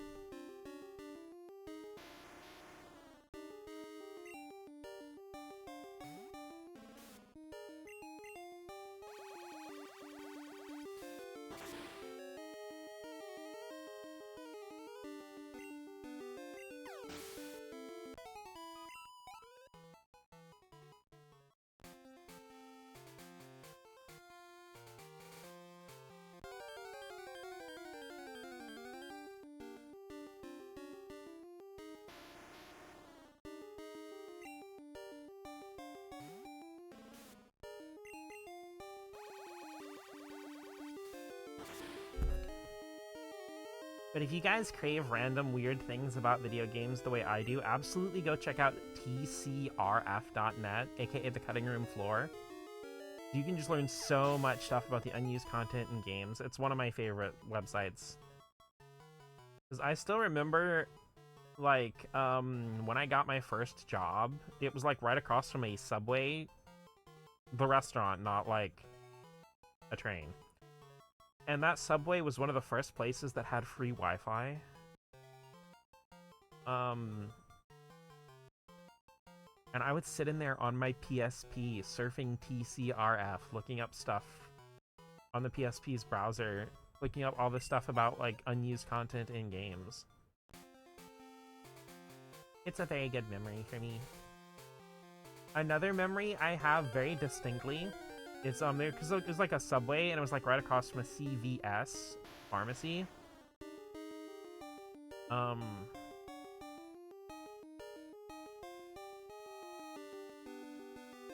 And I remember going in there humming and hawing over whether I should buy a PlayStation Network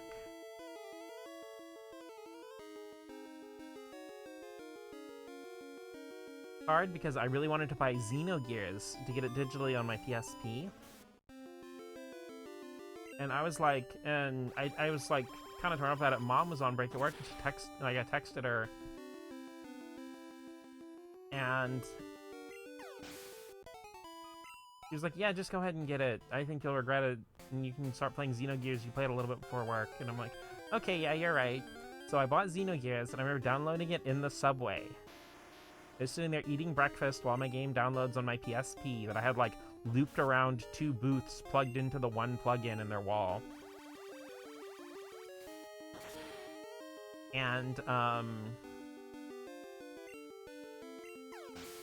2 days later, after I bought Xenogears, was when they had that PlayStation Network outage that lasted like months. So if I hadn't bought Xenogears that day, I probably wouldn't have been able to get it for like months.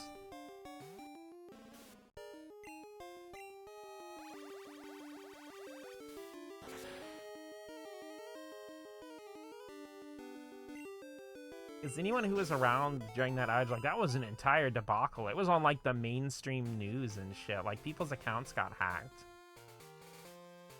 Because they actually gave away like 4 free games. You got like 2 free PlayStation 3 digital games and 2 free PSP games, and they weren't like dinky little $10 downloads. Like, they gave you like digital copies of full retail games for both systems.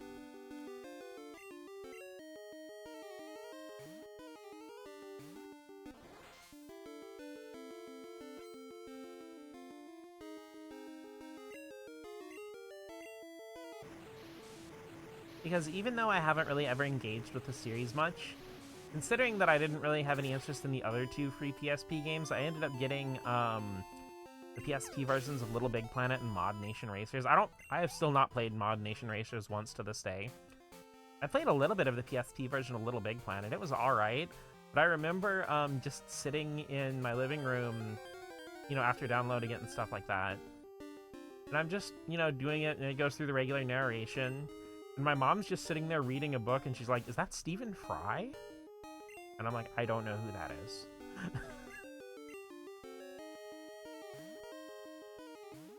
Or actually redeemed them? Ah.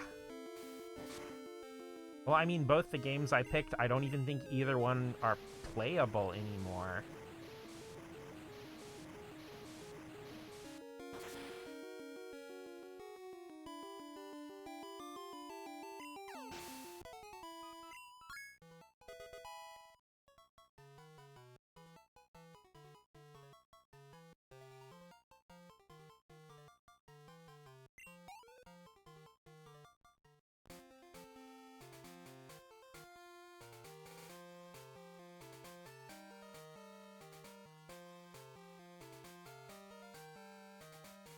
The only one I ended up downloading was Wipeout HD.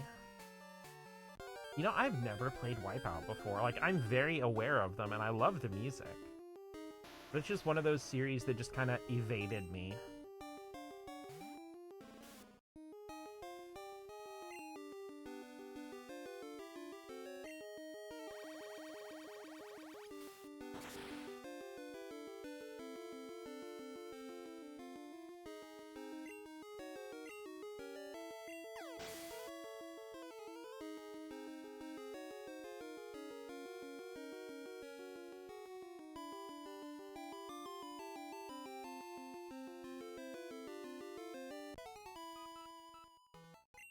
Right, not really my kind of racer, but an objectively well-made game. I just love the vibes. I'm like okay-ish at kart racers. In any other racing game, I just have so little experience with the genre, I just kind of suck.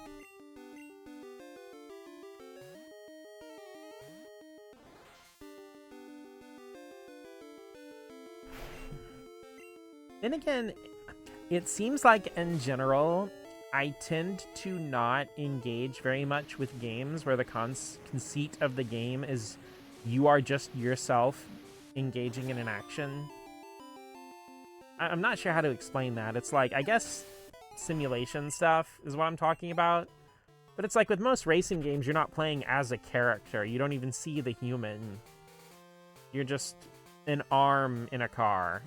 I mean, heck, some racing games don't even show arms or anything. It's just like when you go into the cockpit view or whatever of the car, it's just like the wheels kind of turning itself.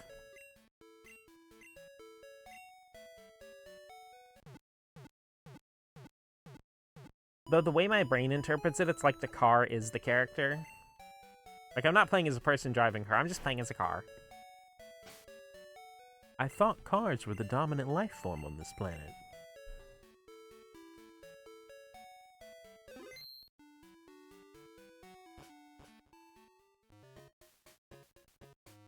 Honestly, thinking about it, that may be the reason why kart racers are the main genre that appealed to me. Because, you know, you actually see a character.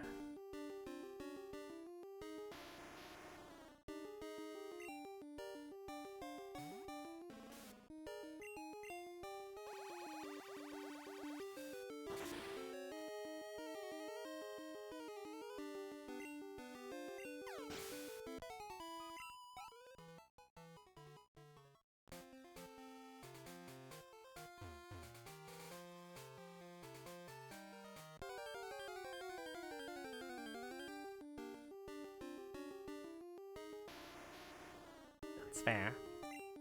You know, that's one thing I've been learning about my taste, especially in video games, is character appeal is really important to me.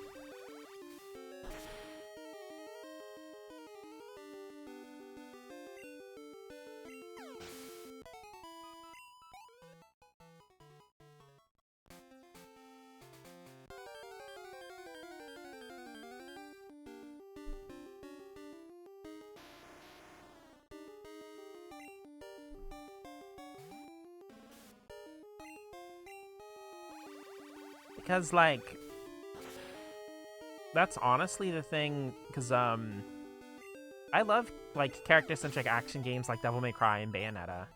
I don't think I'm particularly good at any of them just from lack of practice, but I just enjoy them anyway. And,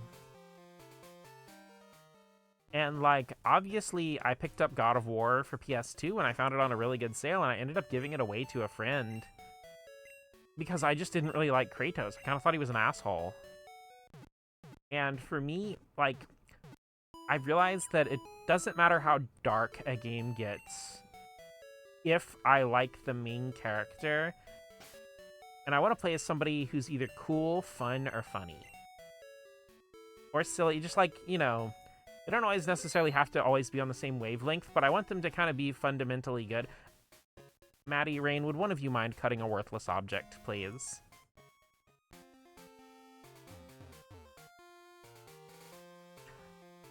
Thank you, Rain.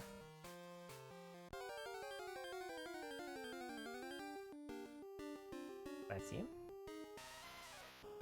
And I mean, I can forgive a character kind of being an ass if it's a comedy game. Like in Disgaea, everyone's a little bit of an ass, but that's just like the game is so silly and goofy. And there are still moments in the Disgaea series where it kind of shows that they do care, even in their own weird, twisted way, about each other.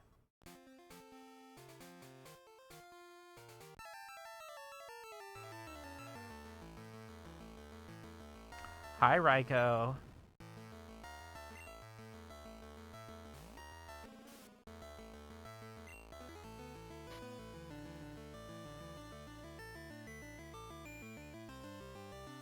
Thunder Kitty. My Thunder Kitty.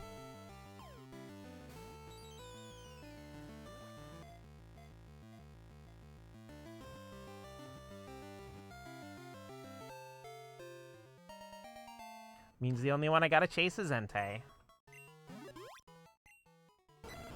This rough Pokemon stores energy inside its body. That was a tough battle. We managed to get through it somehow. Thank you for all your support, everybody. It sweeps across the land, shooting off electricity. Anything to Raikou? Yes.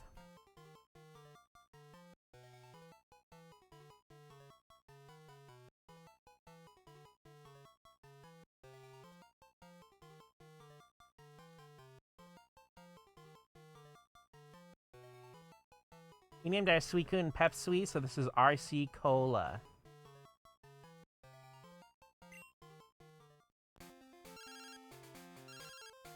Hi, Tully. Hello, Tully here. It's a great night for fishing. We should get a battle going. I'll be fishing on Route 42. Swing by if you have the time. Well, I'll be seeing you.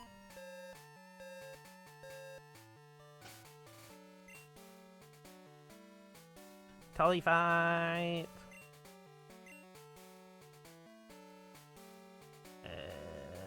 Monogamy Town.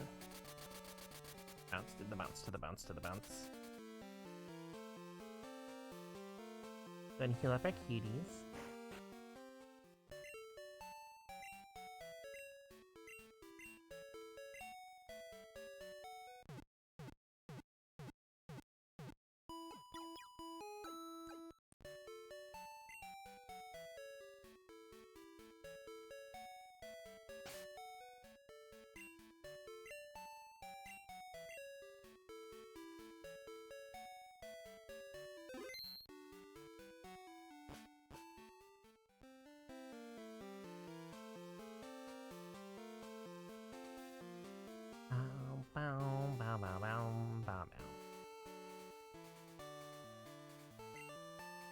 I've been doing more than just fishing since we last met.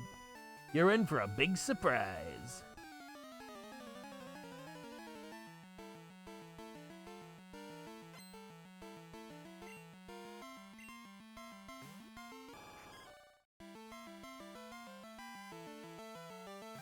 Speaking, Jolteon, Dragonite, Ghastly, Ponyta, Vaporeon, Poliwrath, Butterfree.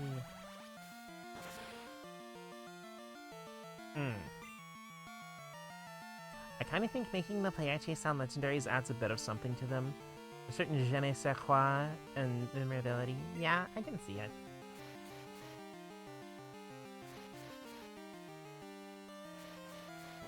I'm always kind of 50-50 on roaming legendaries. Like, I do agree with you on that take, that it adds something special.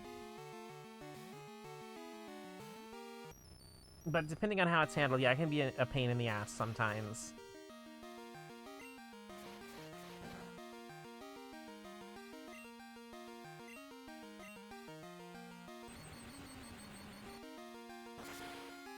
I'm bopping my leg up and down to the music, and she's like sitting on the leg, and she's just like letting her head bop up and down. She's not getting up.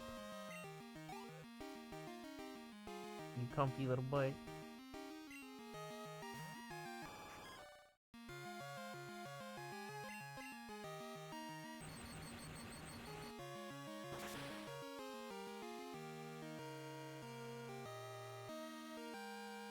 I think she's got good taste in music.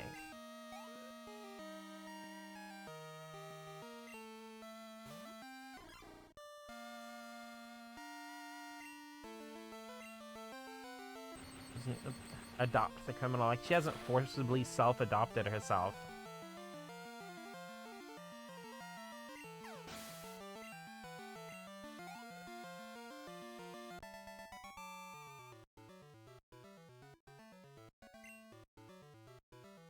What? That's not right. You are my human now. Used to hate them as a kid, but I appreciate how aware they made me of the general map and how it interacts with where they spawn. I think it's a lot easier in Crystal, not just because, like, it was kind of a mercy making Suicune a part of the story, but these little pop-ups, where it says Mahogany Town, Route 42, these were added in Crystal. They weren't in Gold or Silver. So it's a lot easier to actually tell the boundaries between routes. So if you want to manipulate by walking back and forth, you can do that.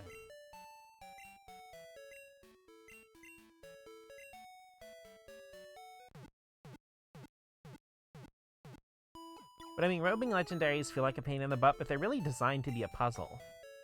Because you can't really lock them in place with Mean Look. Because even if you do, they have Roar.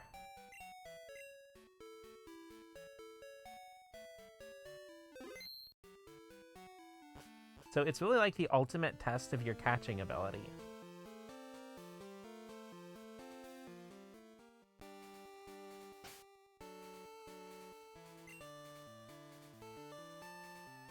Speaking of, I wonder where Entei is right now. Oh boy, I wonder what Entei's doing right now.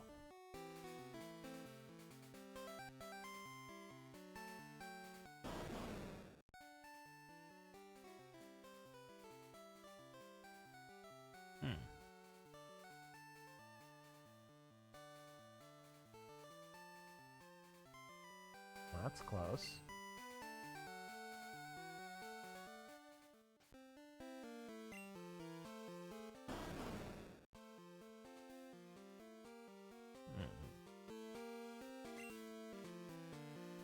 Only instant I don't really care for is Fire Red and Leaf Green. I guess you guys get another bonus free fact. Due to a coding bug in Fire Red and Leaf Green, the roaming legendary that you get will have, I think, 7 in its HP and 0 in the rest of its IVs.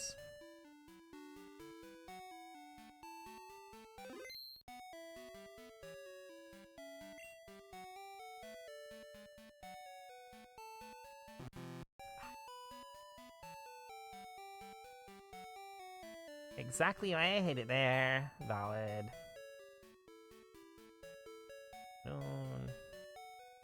Let's go ahead and move Pepsui. Okay. over here to box 12. I'll move RC Cola over there too.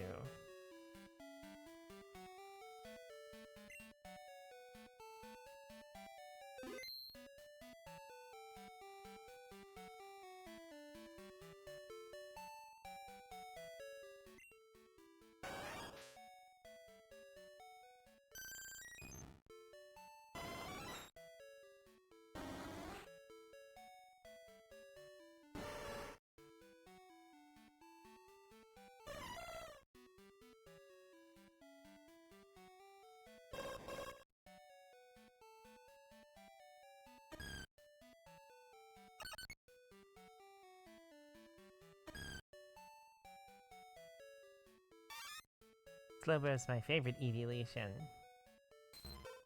Yeah, it's just taking a while to get there.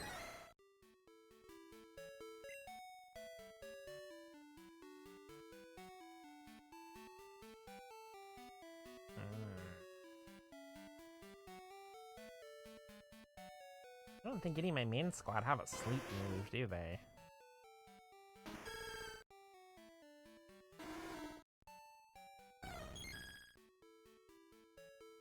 Yeah.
Damn it, I don't think I have anything that's an adequate level and has a sleep attack.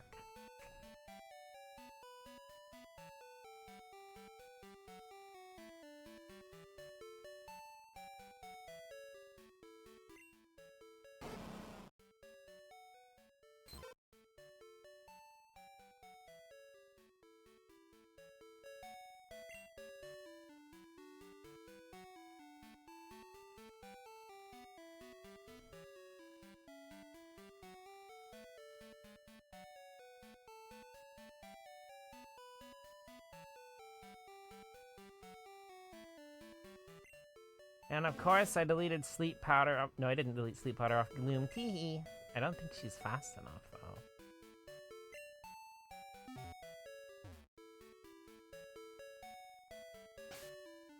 You know what? Let's give it a try. Let's see if we can get Entei.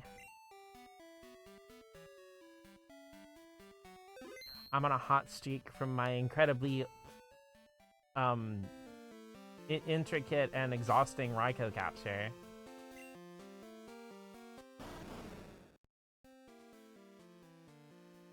Okay, so you're over there now, so let's see if I go north. Let's see if you'll pop up here.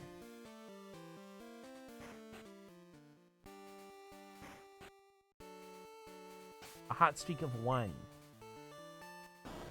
And... okay, shit. It's here, it's here. Okay.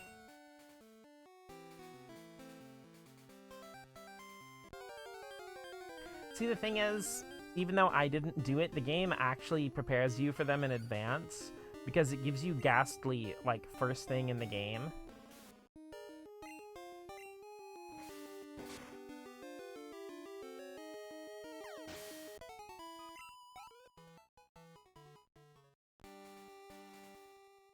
And Ghastly, like, starts with Hypnosis. And even if you don't trade, Haunter is still pretty damn fast.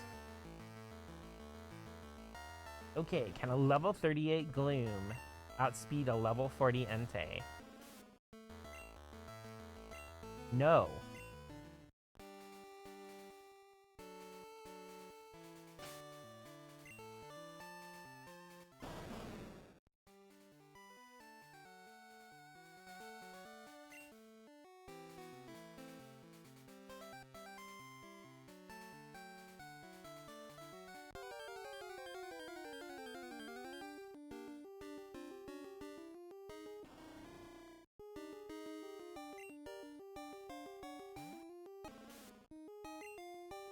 We have landed.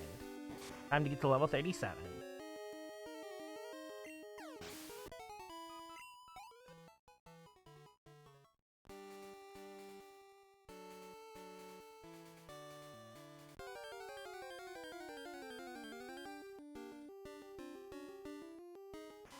Have a name ready for Entei? I have a few in mind, though if you have an idea, Maddie, I'm more than willing.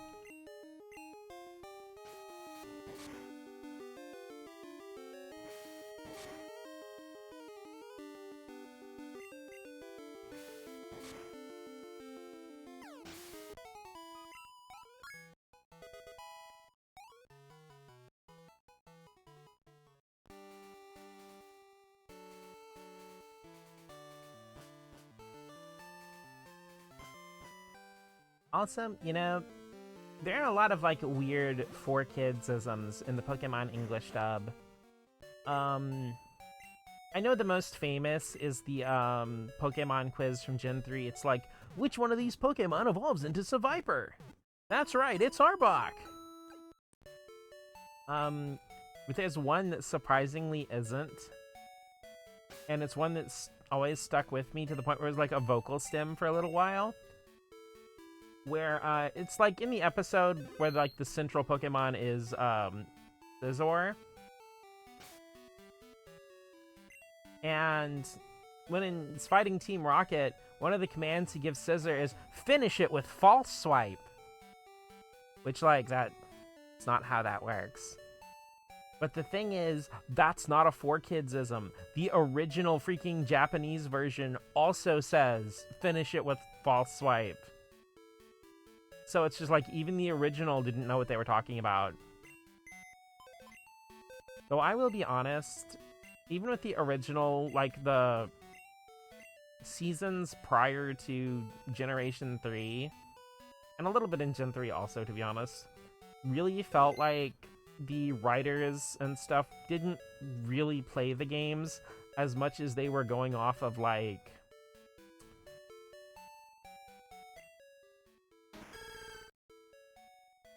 you know, like the provided sheets and material and stuff.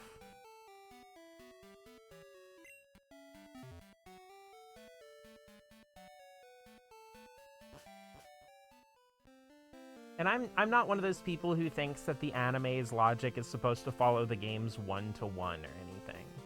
Because the anime is largely more based on the idea of Pokemon as real living creatures. They even have an episode early in the anime where they show just following the computer simulation of a Pokemon battle isn't going to give you the real result. You know, the one with Giselle and the Academy and all that stuff. But it's also the one episode where they weirdly acknowledge the existence of levels in universe. But I mean, levels definitely aren't a thing. And they even show that Pokemon can, like, become weaker from not training and stuff like that. Like, you know, like actual real life skills and martial arts and stuff.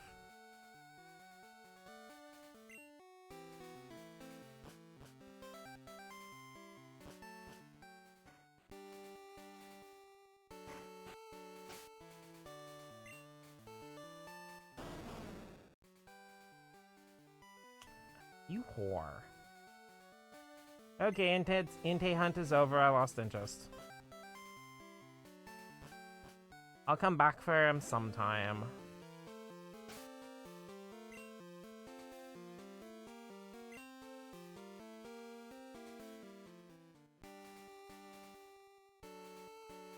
I gotta say, similar to what Rain mentioned, I will say that there's actually some fun in like using the dex to track a Pokemon's location and try to hunt it down and stuff like that. It's like, it's one of the things in the early Pokemon games that makes you feel like you're actually out there on an expedition, like hunting one of these animals.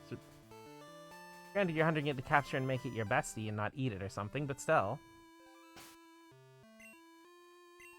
Entei hunts over, she says, as she continues hunting Entei.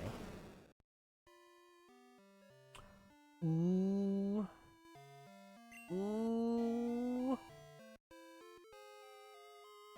I'm about to be mildly annoyed.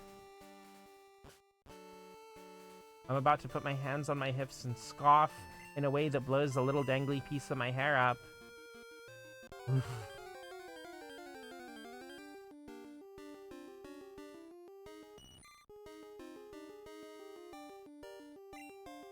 I would like to have a trained Arcanine for transportation at the very least in the Pokemon world. It's like finding a dad in real life. Those were real?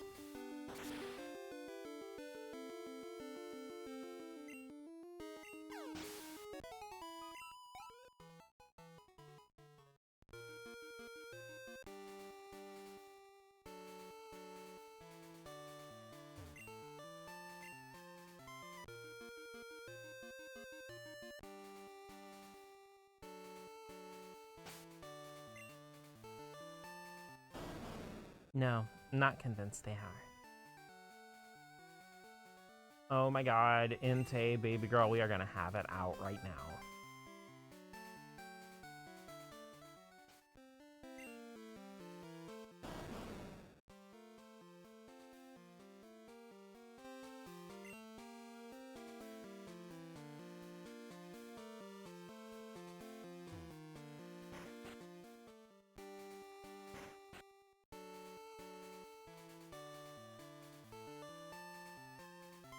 Fine, I'm just gonna train my Gloom. I don't care if Entei shows up. Even if you have a dad in your life, you probably don't, or rather wouldn't.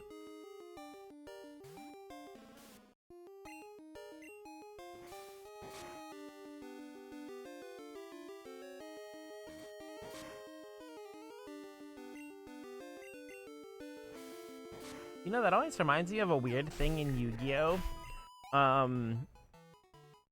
Because, like, if you ever read the original Yu-Gi-Oh! Manga, you need some R&D on dads to get out in the public. In the original Yu-Gi-Oh! Manga, Yugi's mom appears quite a few times. He doesn't just live with his grandpa. It's his grandpa and... It's he, his grandpa, and his mom all live together. Kind of a multi-generational household. And the thing is, his parents are still married. According to Kazuki Takahashi in an interview, his father is working overseas. You're all sneezy. I don't like that. But the thing is, every appearance of Yugi's mom in the anime, 4 kids cut out.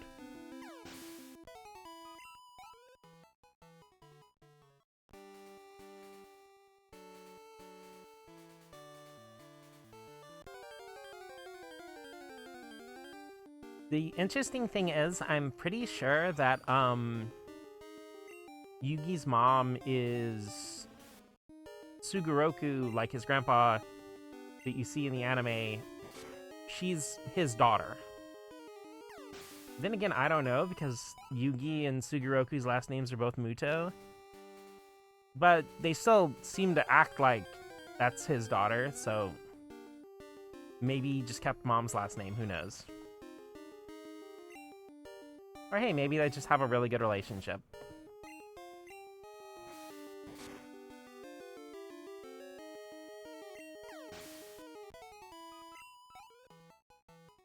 But, no, the thing is, at least with the anime's coloration, when you see Sugoroku in the flashback at the beginning of the Millennium World arc, he has the same, like, pointy hair as Yugi.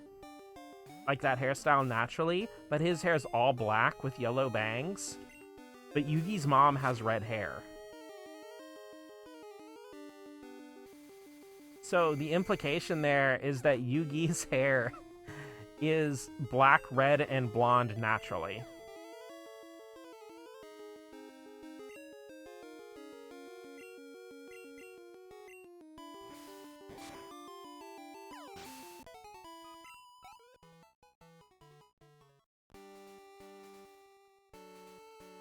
He's a calico, like, actually, though.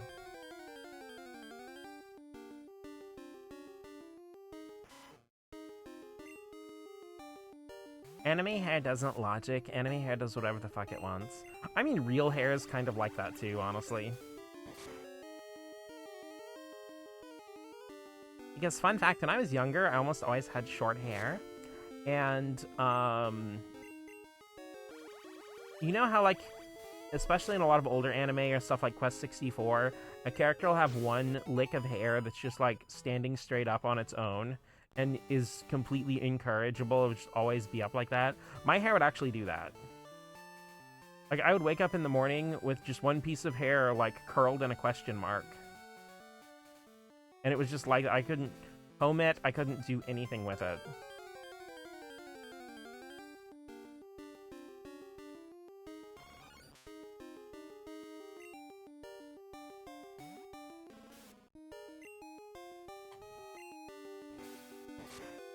Because my hair was incredibly poorly behaved until I grew it out. And once I had long hair, it just looks like really pretty now, so.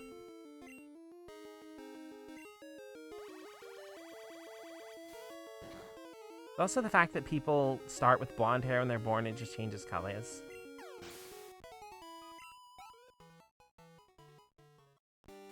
My mom?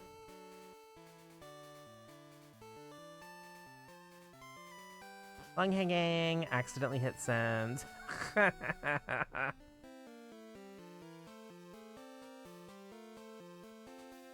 Not that I care or anything, but I wonder where Entei is.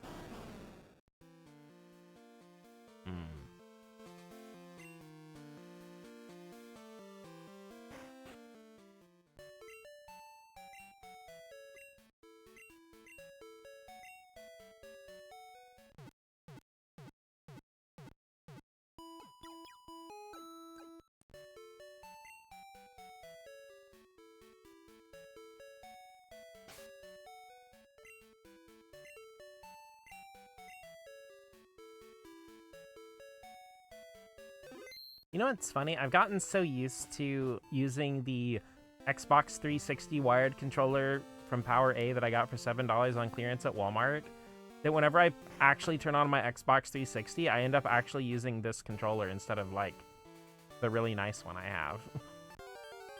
My mom had blonde hair like that as a kid, though for me it's sort of the opposite, where my hair got a little lighter in the past decade.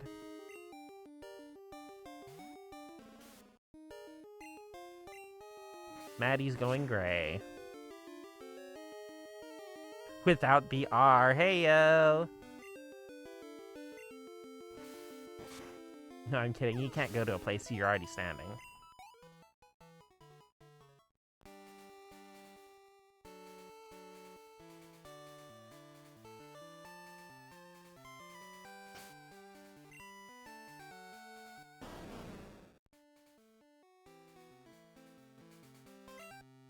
I was born in the gay, molded by it.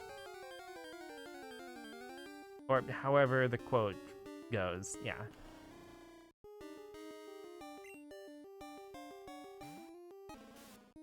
I already know that all my hair is just gonna turn gray by like my mid to late 30s. As someone who is in that range... Okay, here's a really weird thing. I mentioned before at my first job it was miserable and stressful and horrible, and I was like... just treated like garbage, really awful, etc.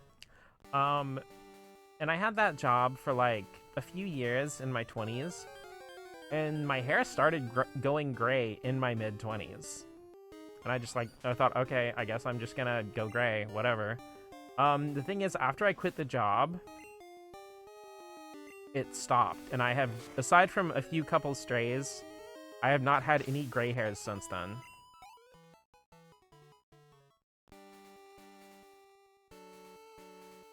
Because it was so weird, because, like, I still looked like a teenager, and I had, like, gray streaks in my hair. A few people asked if I was dyeing, like, bleaching parts of my hair. Stress does make you age faster. It's weird, though, because, like, as soon as I got out of it, it all just went away. Like, within a month or so, I didn't have any more gray hairs. Also, my hair started coming in thicker again, too. Stress will do that. It's crazy, like... So I think about, like, I see pictures of me back then, and I always think of myself in my 20s as being like, oh, I was so fit, I was so in shape. I mean, like, I'm actually in pretty okay shape now, especially for being in my 30s. I do have a little bit of tummy pudge I wish I could get rid of. And I've kind of been working on that, though my love of pizza frequently betrays me. But it's weird, like, I looked at a few pictures, and gosh, I look awful. Like, my cheekbones are noticeable. Freaking, like, my eyes have, like, dark rings around them. Be back to regular exercising, and me too. It's hard when, like, my work doesn't really have me physically running around or doing much physical labor, but it's just, like, it's exhausting to exist there. Not to mention I have to pretend to be a completely different person for, like, 8 hours a day. But no, at that first job, like, they would have me working, like, 10 or 12-hour days, and I would get one 30-minute break within, like, 2 hours of getting there. And, like, at the time, I was just so stressed and exhausted. Like, I was eating, like, half a bowl of cereal as my only food for, like, 10 hours. Been a toothpick my entire life, and I got bags under my eyes. That'll never go away. I'm really surprised mine did. Because I kind of figured that that was there to stay.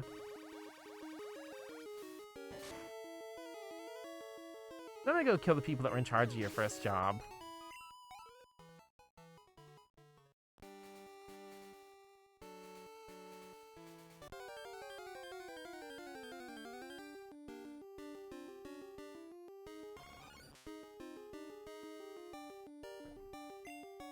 Had eye bags since my early teens. Yeah, but it's cute on you.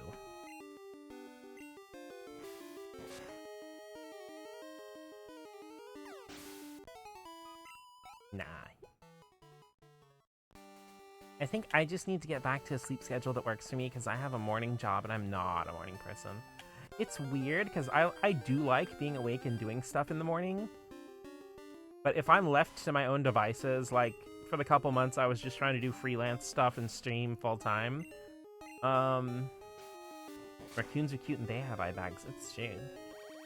My sleep pattern will slowly creep later and later until I'm going to bed at 4 a.m. and, like, waking up at noon or something.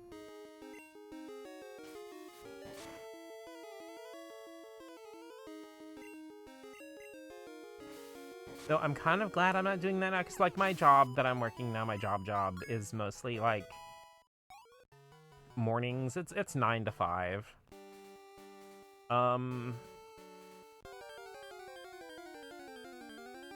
But it's, like, getting up in the afternoon in winter is miserable, because you never get to see the sun. Summer sleep's, like, 1 a.m. to 10. I think that's fair, actually.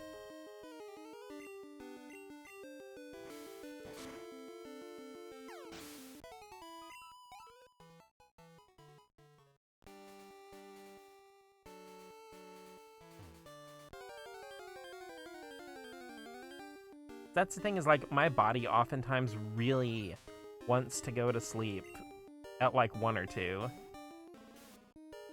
And I'm like, I have to be up at 7:30 to be at work on time. I can't do that.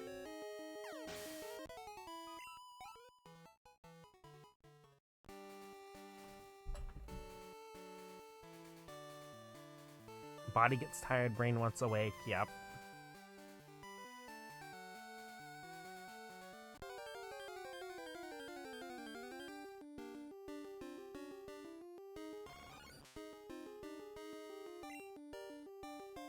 Mine's either 11 p.m. to 7 or 7 a.m. to 2 with no in between. Well, that's the thing, is, like, I know for a while I was, like, going to bed at... For a little while I went to bed at, like, 6 a.m. and got up at, like,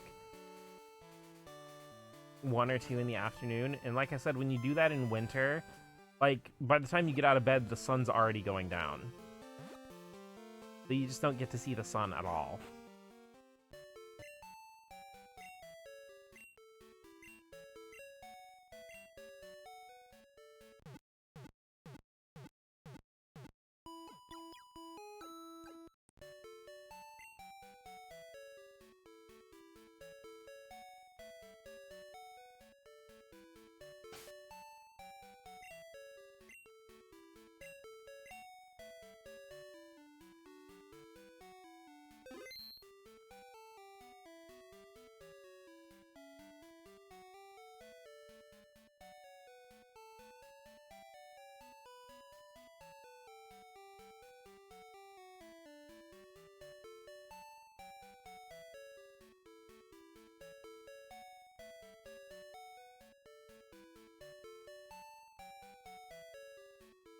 Sorry, the kitty made a little squeak, so I had to stop what I was doing to pet her. You gonna be a squeaker too, little butt? Gonna join the squeak squad with all of us?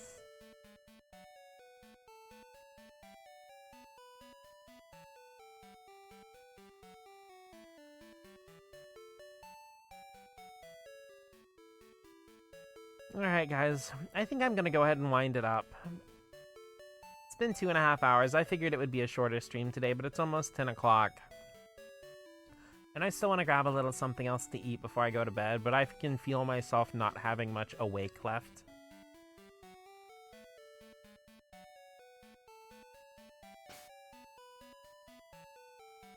Good night. Thank you, Seventh.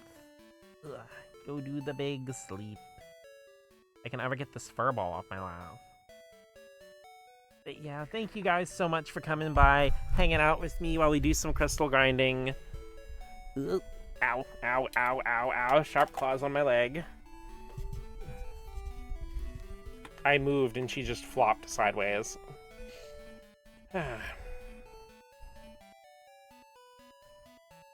Don't worry, little crime doer. I'll put some food in the bowl for you.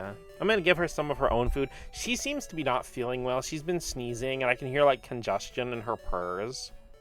So I'm gonna give her some of her own food that the other cats, like, don't get in the way of and try to take from her.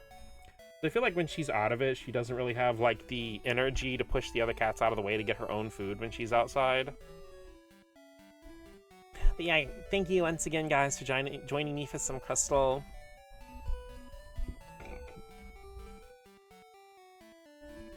I feel bad because I really wanted to play Parasite Eve for Christmas, but I was just too worn out on Christmas and Christmas Eve to do it. But we'll definitely get back to it again soon. We'll work on some more Final Fantasy V. I haven't forgotten about Jack, or Resident Evil, or Dark Cloud, or Disgaea. But like I said, I'm hopefully going to get back into those and start actually wrapping up games. The reason I kind of been just focusing on Final Fantasy V is because I actually want to finish some of these games instead of like bouncing between a bunch of half-finished stuff.